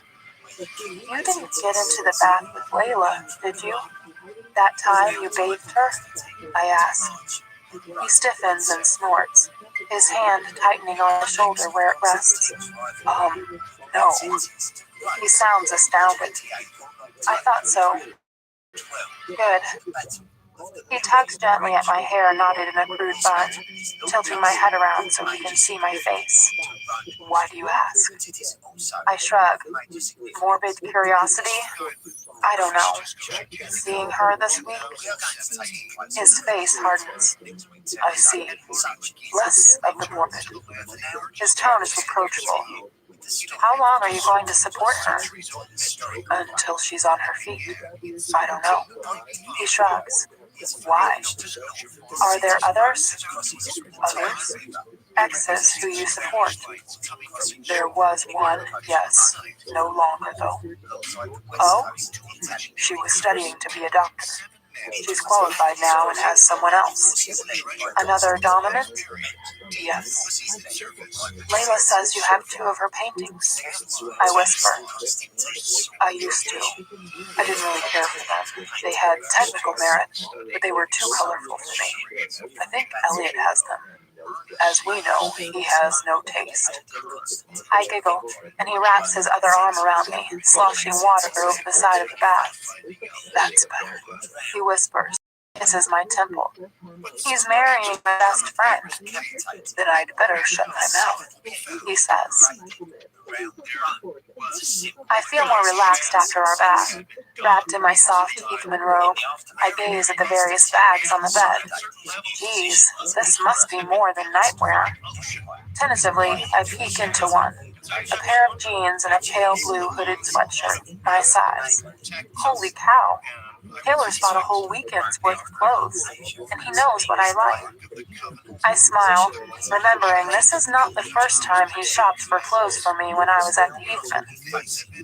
Apart from harassing me at Clayton's, have you ever actually gone into a store and just bought stuff? Harassing you? Yes, harassing me. You were flustered, if I recall. And that young boy was all over you. What was his name? Paul, one of your many admirers. I roll my eyes, and he smiles a relieved, genuine smile, and kisses me. There's my girl, he whispers. Get dressed. I don't want you getting cold again. Ready, I murmur. Christian is working on the Mac in the study area of the suite. He's dressed in black jeans and a gray cable-knit sweater, and I'm wearing the jeans, the hoodie, and a white t-shirt. You look so young, Christian says softly, glancing up, his eyes glowing. And to think, you'll be a whole year older tomorrow. His voice is wistful. I give him a sad smile. I don't feel much like celebrating. Can we go see Ray now? Sure. I wish you'd eat something. You barely touched your food. Christian, please. I'm just not hungry. Maybe after we've seen Ray. I want to wish him good night. As we arrive at the ICU, we meet Jose leaving. He's alone. Anna, Christian, hi.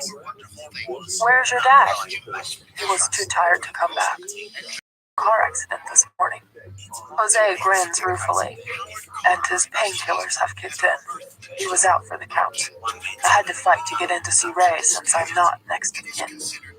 And? I ask anxiously. He's good, Anna. Same, but all good. Relief floods my system. No news is good news. See you tomorrow, birthday girl? Sure, we'll be here. Jose eyes Christian quickly, then pulls me into a brief hug. Mañana. Good night, Jose. Goodbye, Jose, Christian says. Jose nods and walks down the corridor. He's still nuts about me, Christian says quietly. No, he's not. And even if he is, I shrug because right now, I just don't care. Christian gives me a tight smile and my heart melts. Well done, I murmur. He frowns.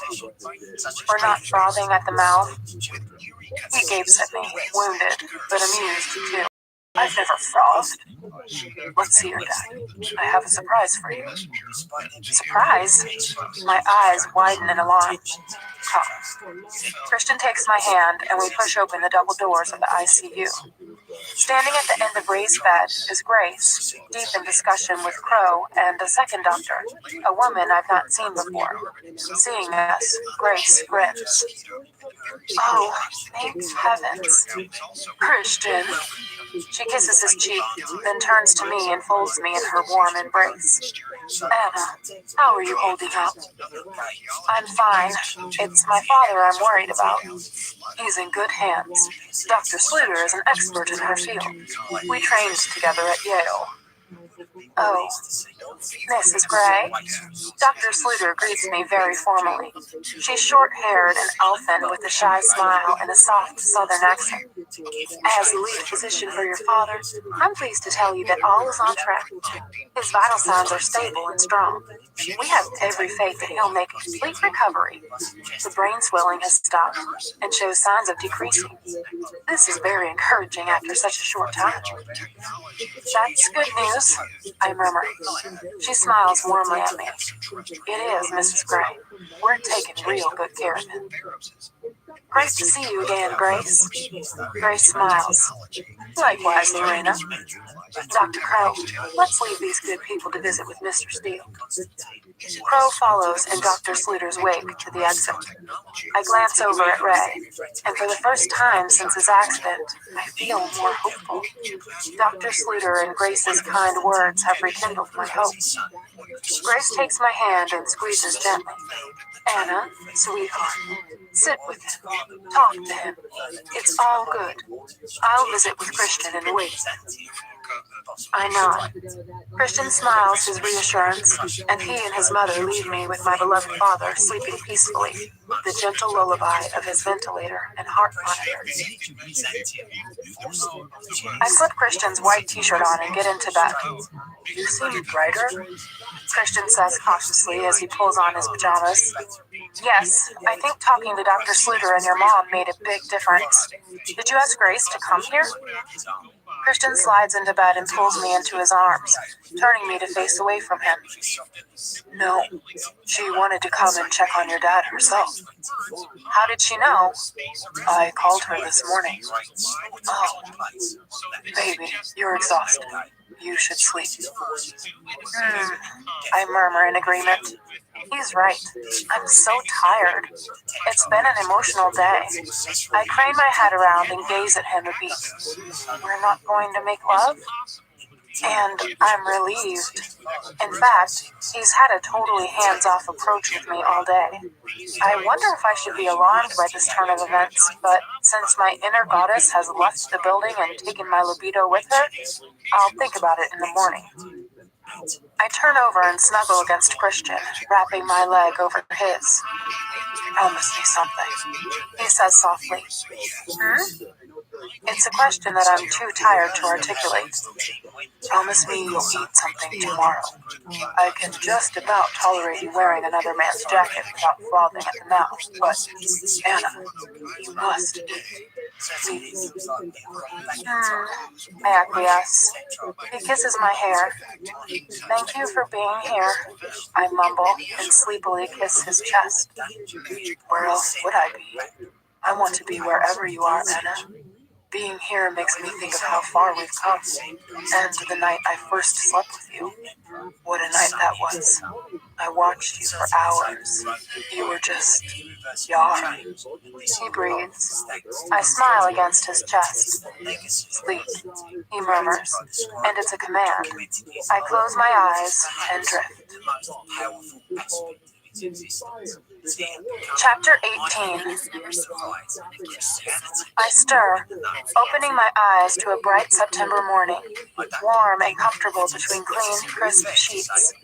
I take a moment to orient myself and am overwhelmed by a sense of deja vu. Of course, I'm at the Heathman. Shit! Daddy! I gasp out loud, recalling with a gut-wrenching surge of apprehension that twists my heart and starts it pounding. Why I'm in Portland. Hey. Christian is sitting on the edge of the bed. He strokes my cheek with his knuckles, instantly calming me. I called the ICU this morning. Ray had a good night. It's all good, he says reassuringly. Oh, good. Thank you, I mutter, sitting up. He leans in and presses his lips to my forehead. Good morning, Hannah, he whispers and kisses my temple. Hi, I mutter. He's up and dressed in a black t-shirt and blue jeans. Hi, he replies, his eyes soft and warm. I want to wish you happy birthday. Is that okay? I offer him a tentative smile and caress his cheek. Yes, of course. Thank you for everything. His brow furrows. Everything? Everything. He looks momentarily confused, but it's fleeting, and his eyes widen with anticipation. Here. He hands me a small, exquisitely wrapped box with a tiny gift card. In spite of the worry I feel about my father, I sense Christian's anxiety and excitement, and it's infectious. I read the card. For all our firsts on your first birthday as my beloved wife, I love you. C.X. Oh my, how sweet is that? I love you too, I murmur, smiling at him. He grins. Open it. Unwrapping the paper carefully so it doesn't tear, I find a beautiful red leather box. Cartier. It's familiar thanks to my second chance earrings and my watch. Cautiously, I open the box to discover a delicate charm bracelet of silver or white gold. I don't know, but it's absolutely enchanting. Attached to it are several charms. The Eiffel Tower, a London black cab, a helicopter, Charlie Tango, a glider, the Soaring, a catamaran, the Grace, a bed, and an ice cream cone? I look up at him, bemused. Vanilla? He shrugs apologetically, and I can't help but laugh. Of course. Christian, this is beautiful. Thank you. It's yours. He grins. My favorite is the heart. It's a locket. You can put a picture or whatever in that. A picture of you? I glance at him through my lashes. Always in my heart. He smiles his lovely, heartbreakingly shy smile. I fondle the last two charms, a letter, C. Oh yes, I was his first girlfriend to use his first name. I smile at the thought. And finally, there is a key. To my heart and soul, he whispers. Tears prick my eyes. I launch myself at him, curling my arms around his neck and settling into his lap. It's such a thoughtful present. I love it. Thank you, I murmur against his ear. Oh, he smells so good. Clean, of fresh linen, body wash, and Christian. Like home, my home. My threatened tears begin to fall. He groans softly and enfolds me in his embrace. I don't know what I'd do without you. My voice cracks as I try to hold back the overwhelming swell of emotion. He swallows hard and tightens his hold on me. Please don't cry. I sniff in a rather unladylike way. I'm sorry. I'm just so happy and sad and anxious at the same time. It's bittersweet. Hey. His voice is feather soft. Tipping my head back, he plants a gentle kiss on my lips. I understand. I know, I whisper, as I'm rewarded with his shy smile again. I wish we were in happier circumstances and at home, but we're here. He shrugs apologetically once more. Come, up you go. After breakfast, we'll check on Ray. Once dressed in my new jeans and t-shirt, my appetite makes a brief but welcome return during breakfast in our suite. I know Christian is pleased to see me eating my granola and Greek yogurt. Thank you for ordering my favorite breakfast. It's your birthday, Christian says softly. And you have to stop thinking. He rolls his eyes in exasperation, but fondly I gaze. I just want you to know that I appreciate it. Anastasia, is what I do. His expression is serious. Of course. Christian in command and control. How could I forget? Would I want him any other way? I smile. Yes, it is. He gives me a puzzled look, then shakes his head. Shall we go? I'll just brush my teeth. He smirks. Okay. Why is he smirking? Thought nags me as I head into the bathroom. A memory springs unbidden to my mind. I used his toothbrush after I first spent the night with him. I smirk and grab his toothbrush in homage to that first time. Gazing at myself as I brush my teeth, I'm pale. Too pale.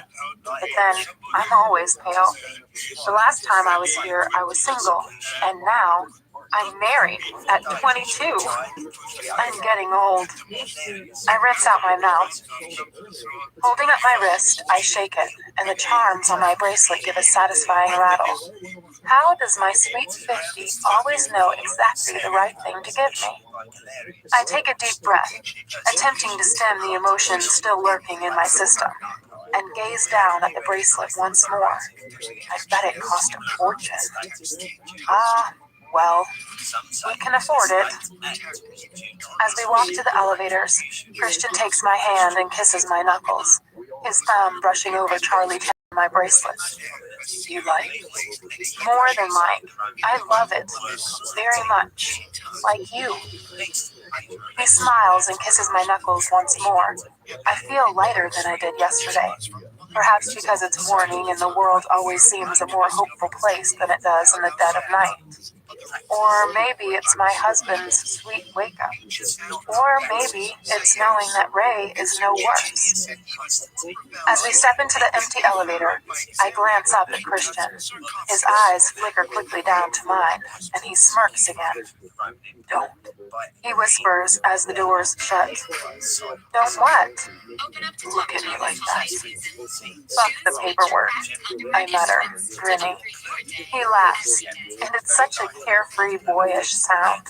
He tugs me into his arms and tilts my head up.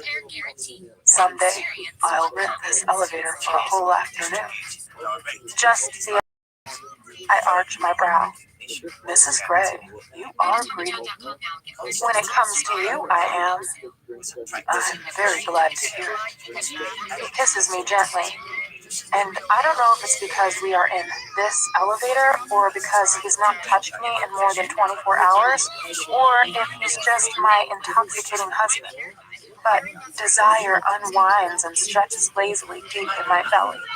I run my fingers into his hair and deepen the kiss, pushing him against the wall and bringing my body flush against his. He groans into my mouth and cups my head, cradling me as we kiss.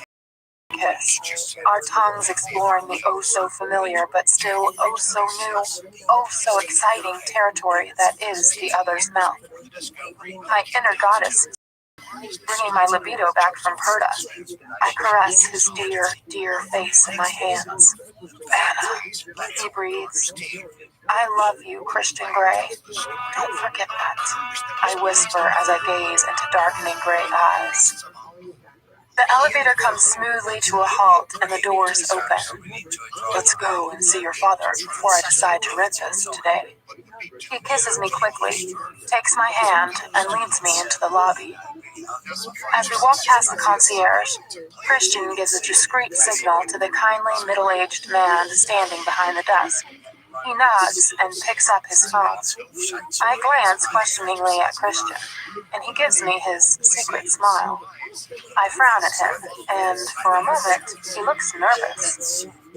Where's Taylor? I ask. We'll see him shortly. Of course, he's probably fetching the car. Sawyer? Running errands. What errands?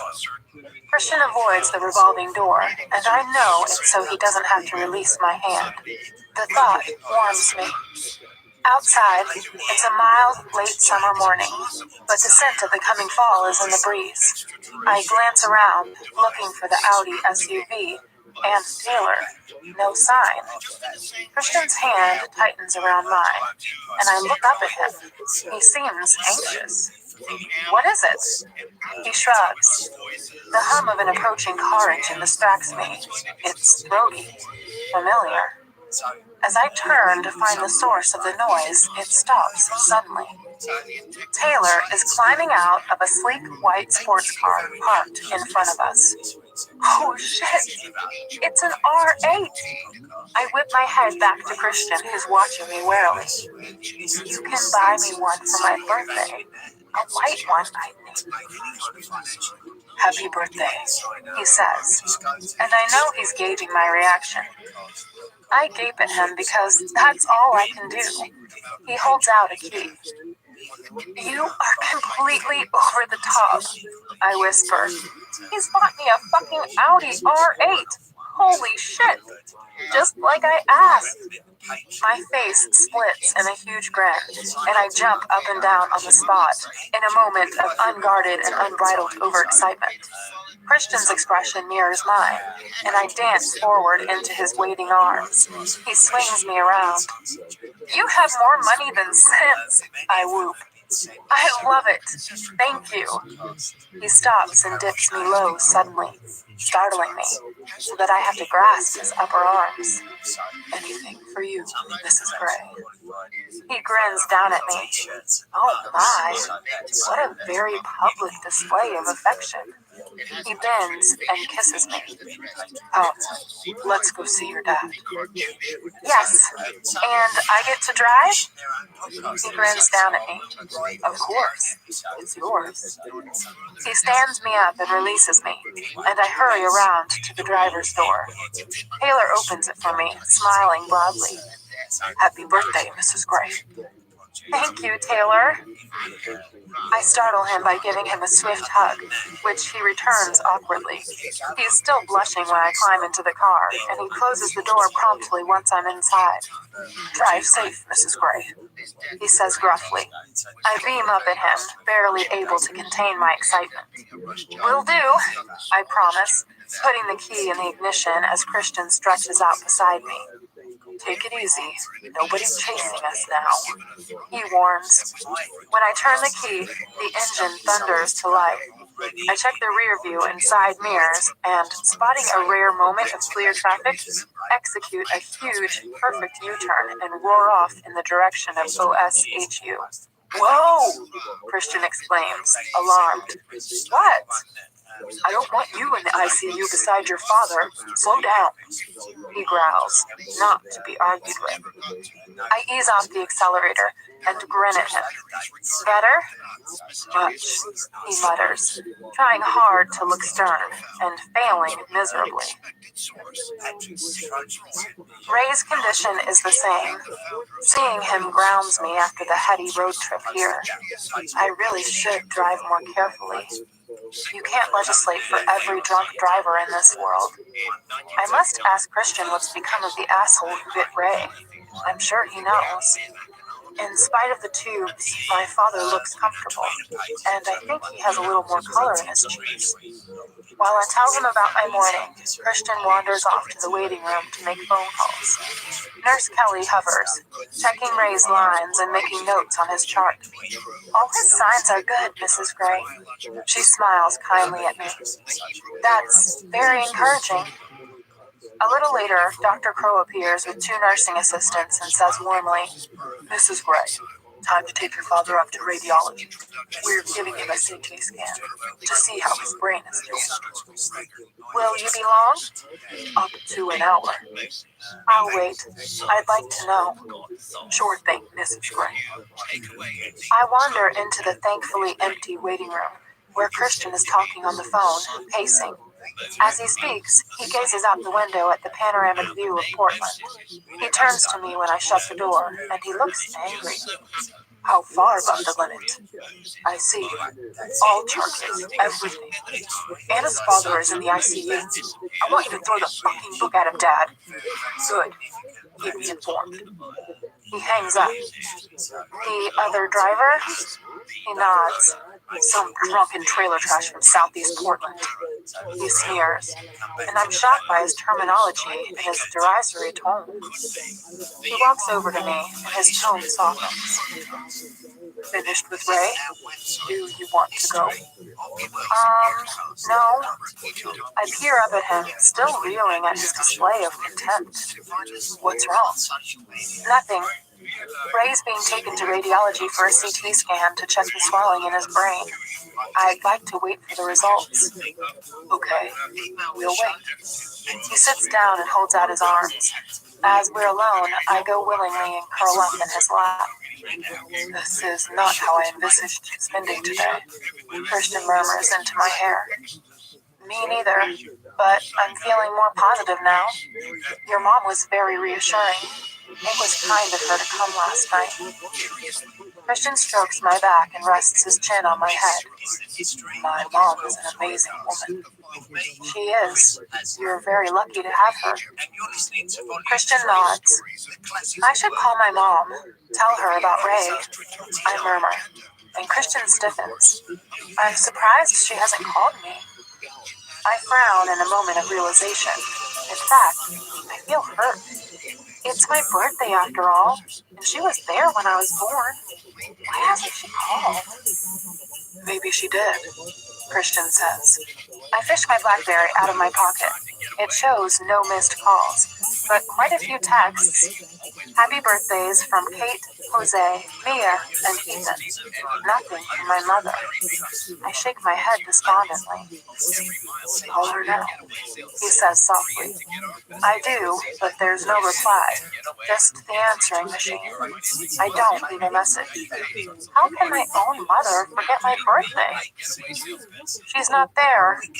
I'll call later when I know the results of the brain scan. Christian tightens his arms around me, nuzzling my hair once more, and wisely makes no comment on my mother's lack of maternal concern. I feel, rather than hear, the buzz of his BlackBerry. He doesn't let me stand up, but fishes it awkwardly out of his pocket. Andrew, he snaps, businesslike again. I make another move to stand, and he stops me, frowning and holding me tightly around my waist. I nestle back against his chest and listen to the one-sided conversation. Good. ETA is what time? And the other, packages? Christian glances at his watch. Does the Heathman have all the details? Good. Yes. It can hold until Monday morning, but email it just in case. I'll print, sign, and scan it back to you. They can wait. Go home, Andrew. No, we're good. Thank you. He hangs up. Everything okay? Yes. Is this your Taiwan thing? Yes. He shifts beneath me. Am I too heavy? He snorts. No, babe. Are you worried about the Taiwan thing? No. I thought it was important. It is. The shipyard here depends on it. There are lots of jobs at stake. Oh. We just have to sell it to the unions. That's Sam and Ross's job. But the way the economy's heading, none of us have a lot of choice. I yawn. Am I boring you, Mrs. Gray? He nuzzles my hair again, amused. No, never. I'm just very comfortable in your lap. I like hearing about your business. You do? He sounds surprised. Of course. I lean back to gaze directly at him. I like hearing any bit of information you deign to share with me. I smirk, and he regards me with amusement and shakes his head. Always hungry for more information, Mrs. Gray. Tell me, I urge him as I snuggle up against his chest again. Tell you what? Why you do it? Do what? Work the way you do. A guy's got to earn a living. He's amused. Christian, you earn more than a living. My voice is full of irony. He frowns and is quiet for a moment. I think he's not going to divulge any secrets, but he surprises me. I don't want to be poor, he says, his voice low. I've done that. I'm not going back there again. Besides, it's a game. He murmurs. It's about winning. A game I've always found very easy.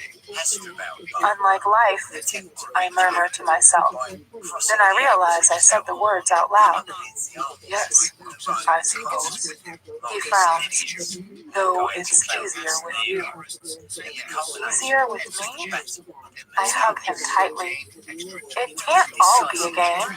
You're very philanthropic. He shrugs, and I know he's growing uncomfortable. About some things, maybe, he says quietly. I love philanthropic Christian, I murmur. Just him. Oh, I love megalomaniac Christian too, and control-freak Christian, sexpertise Christian, geeky Christian, romantic Christian, shy Christian. The list is endless. That's a whole lot of Christians. I'd say at least 50. He laughs. 50 shades. He murmurs into my hair. My 50 shades. He shifts, tipping my head back, and kisses me. Well, Mrs. Shades, let's see how your daddy's doing. Okay. Can we go for a drive? Christian and I are back in the R8, and I'm feeling giddily buoyant. Ray's brain is back to normal, all swelling gone. Dr. Sluter has decided to wake him from his coma tomorrow. She says she's pleased with his progress. Sure. Christian grins at me. It's your birthday. We can do anything you want. Oh, his tone makes me turn and gaze at him. His eyes are dark. Anything? Anything. How much promise can he load into one word? Well, I want to drive. Then drive, baby. He grins, and I grin back. My car handles like a dream, and as we hit the I-5, I subtly put my foot down, forcing us both back in our seats. Steady, baby, Christian warns. As we drive back into Portland, an idea occurs to me. Have you planned lunch? I ask Christian tentatively. No. You're hungry? He sounds hopeful. Yes. Where do you want to go? It's your day, Anna. I know just the place. I pull up near the gallery where Jose exhibited his work and park right outside Le Picoftheday restaurant, where we went after Jose's show. Christian grins. For 1 minute, I thought you were going to take me to that dreadful bar you drunk-dialed me from. Why would I do that? To check the azaleas are still alive. He arches a sardonic brow. I blush. Don't remind me. Besides, you still took me to your hotel room. I smirk. Best decision I ever made, he says, his eyes soft and warm. Yes, it was. I lean over and kiss him. Do you think that supercilious fucker is still waiting tables? Christian asks.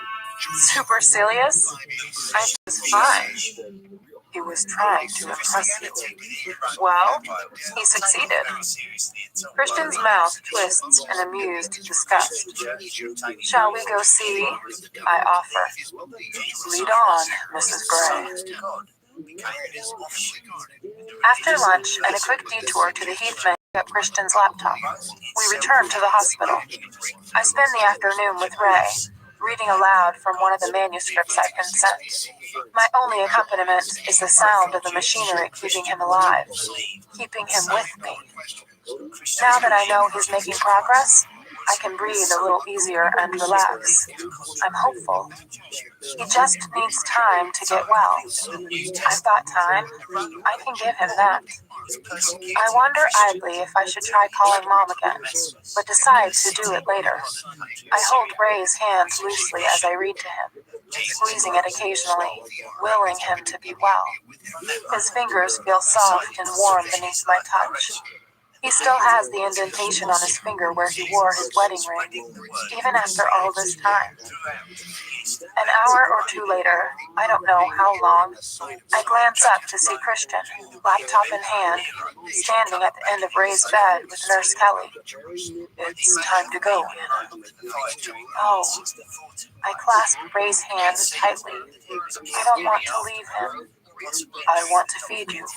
Come, it's late. Christian sounds insistent. I'm about to give Mr. Steele a sponge bath. Nurse Kelly says. Okay, I concede. We'll be back tomorrow morning. I kiss Ray on his cheek, feeling his unfamiliar stubble beneath my lips. I don't like it. Keep getting better, Daddy. I love you.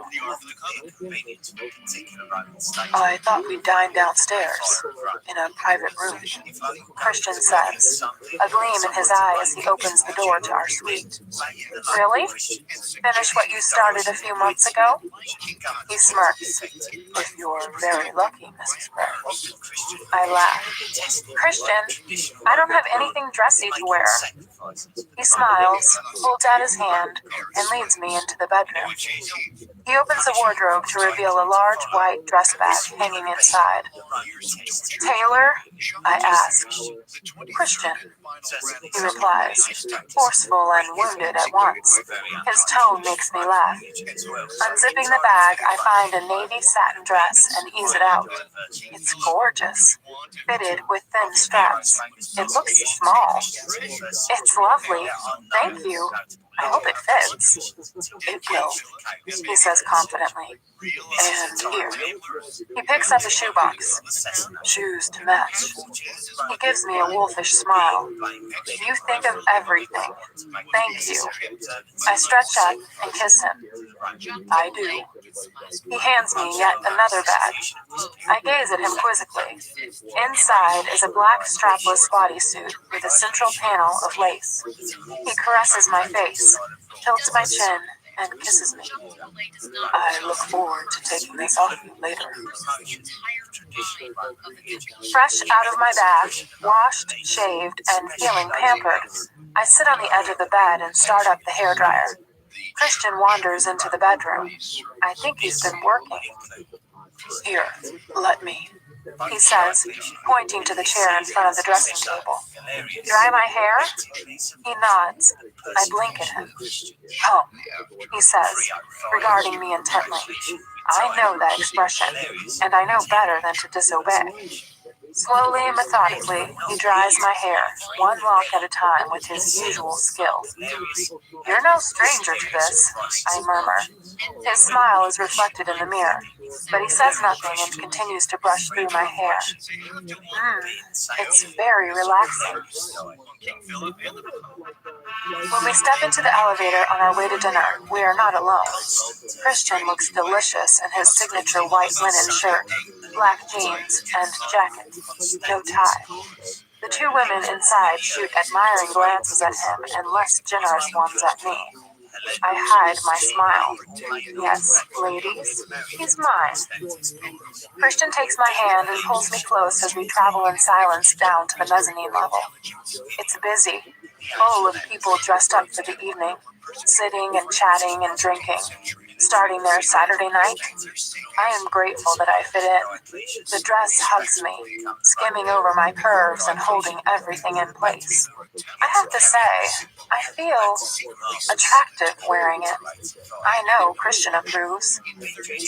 At first, I think we're heading for the private dining room where we first discussed the contract. But he leads me past that doorway and on to the far end, where he opens the door to another wood-paneled room. Surprise! Oh my!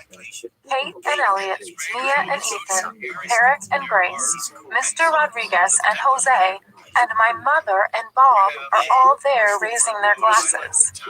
I stand looking at them, speechless. How? When? I turn in consternation to Christian, and he squeezes my hand. My mom steps forward and wraps her arms around me. Oh, Mom! Darling, you look beautiful. Happy birthday. Mom! I sob, embracing her. Oh, Mommy! Tears stream down my face despite the audience, and I bury my face in her neck.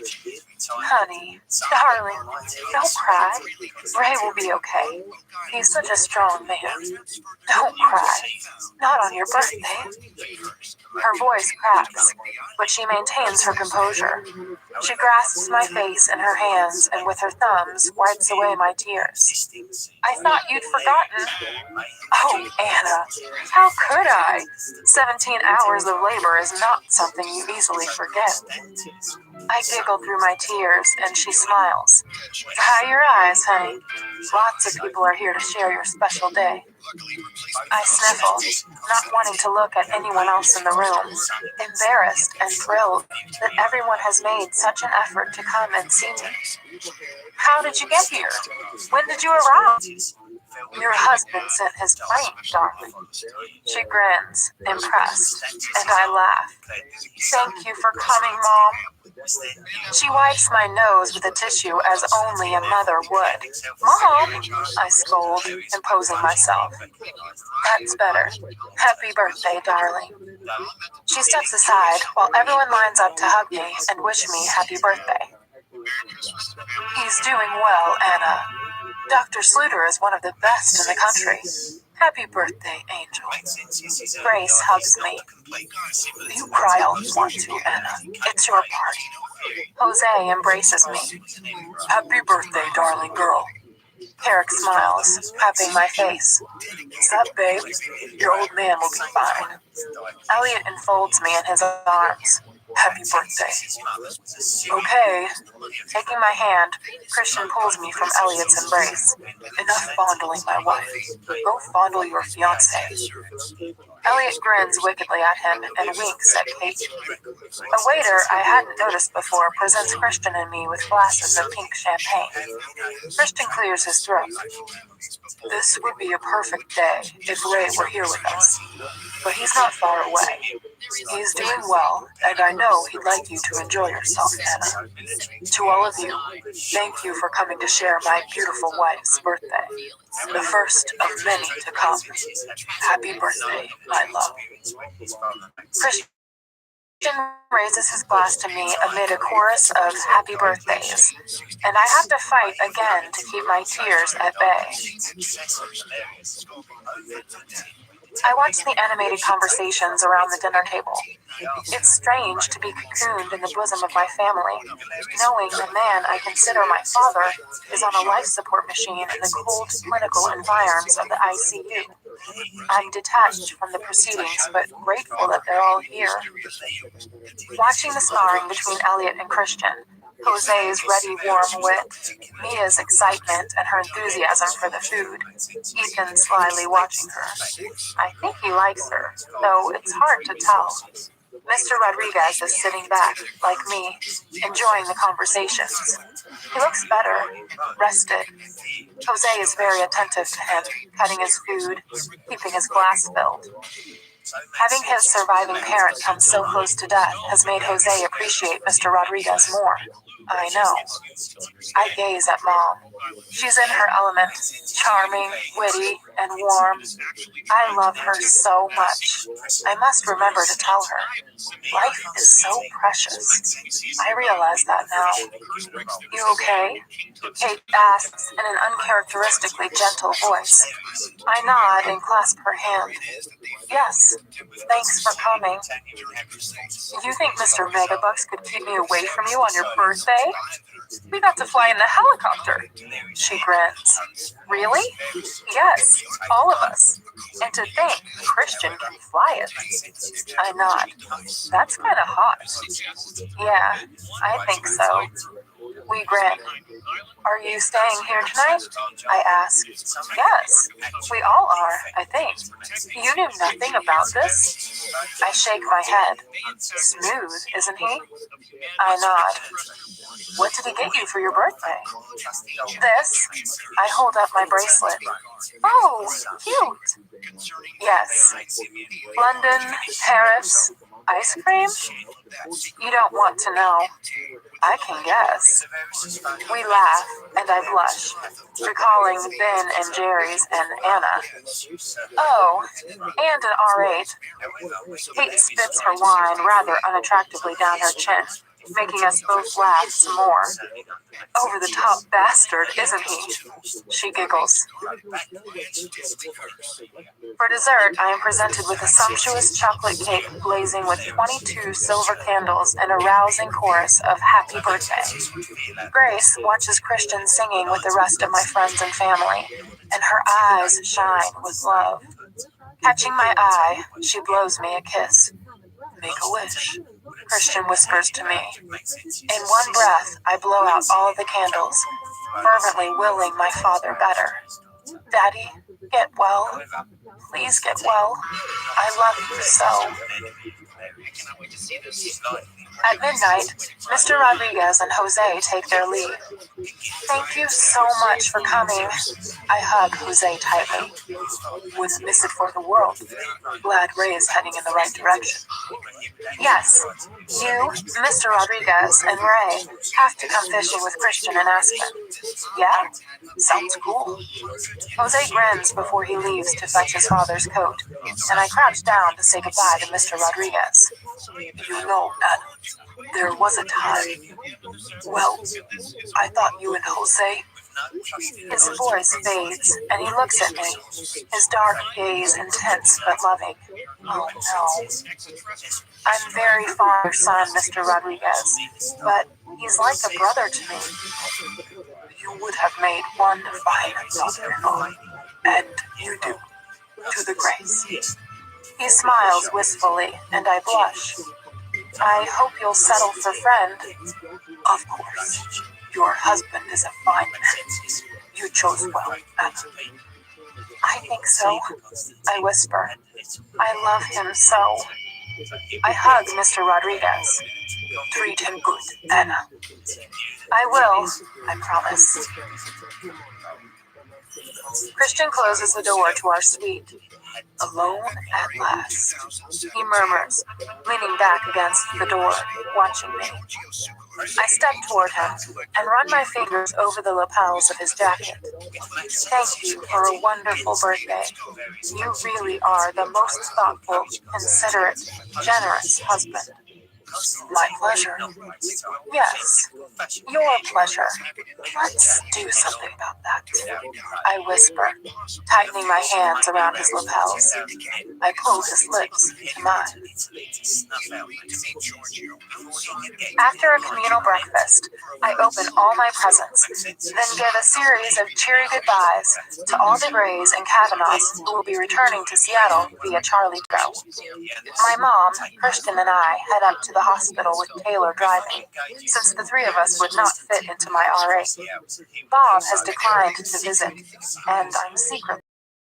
It'd be just too weird, and I'm sure Ray wouldn't appreciate Bob seeing him at anything less than his best. Looks much the same. Hairier. Mom is shocked when she sees him, and together we cry a little more. Oh, Ray. She squeezes his hand and gently strokes his face, and I'm moved to see her love for her ex-husband. I'm glad I have tissues in my purse. We sit beside him, me holding her hand while she holds his. Anna, there was a time when this man was the center of my world. The sun rose and set with him. I'll always love him. He's taken such good care of you. Mom, I choke, and she strokes my face and tucks a lock of hair behind my ear. You know I'll always love Ray. We just drifted apart. She sighs, and I just couldn't live with him. She gazes down at her fingers, and I wonder if she's thinking about Steve, husband number 3, who we don't talk about. I know you love Ray, I whisper, drying my eyes. They're going to bring him out of his coma today. Good. I'm sure he'll be fine. He's so stubborn. I think you learned it from him. I smile. Have you been talking to Christian? Does he think you're stubborn? I believe so. I'll tell him it's a family trait. You look so good together, Anna. So happy. We are, I think. Getting there anyway. I love him. He's the center of my world. The sun rises and sets with him for me, too. He obviously adores you, darling. And I adore him. Make sure you tell him. Men need to hear that stuff just like we do. I insist on going to the airport with Mom and Bob to say goodbye. Taylor follows in the R8, and Christian drives the SUV. I'm sorry they can't stay longer, but they have to get back to Savannah. It's a tearful goodbye.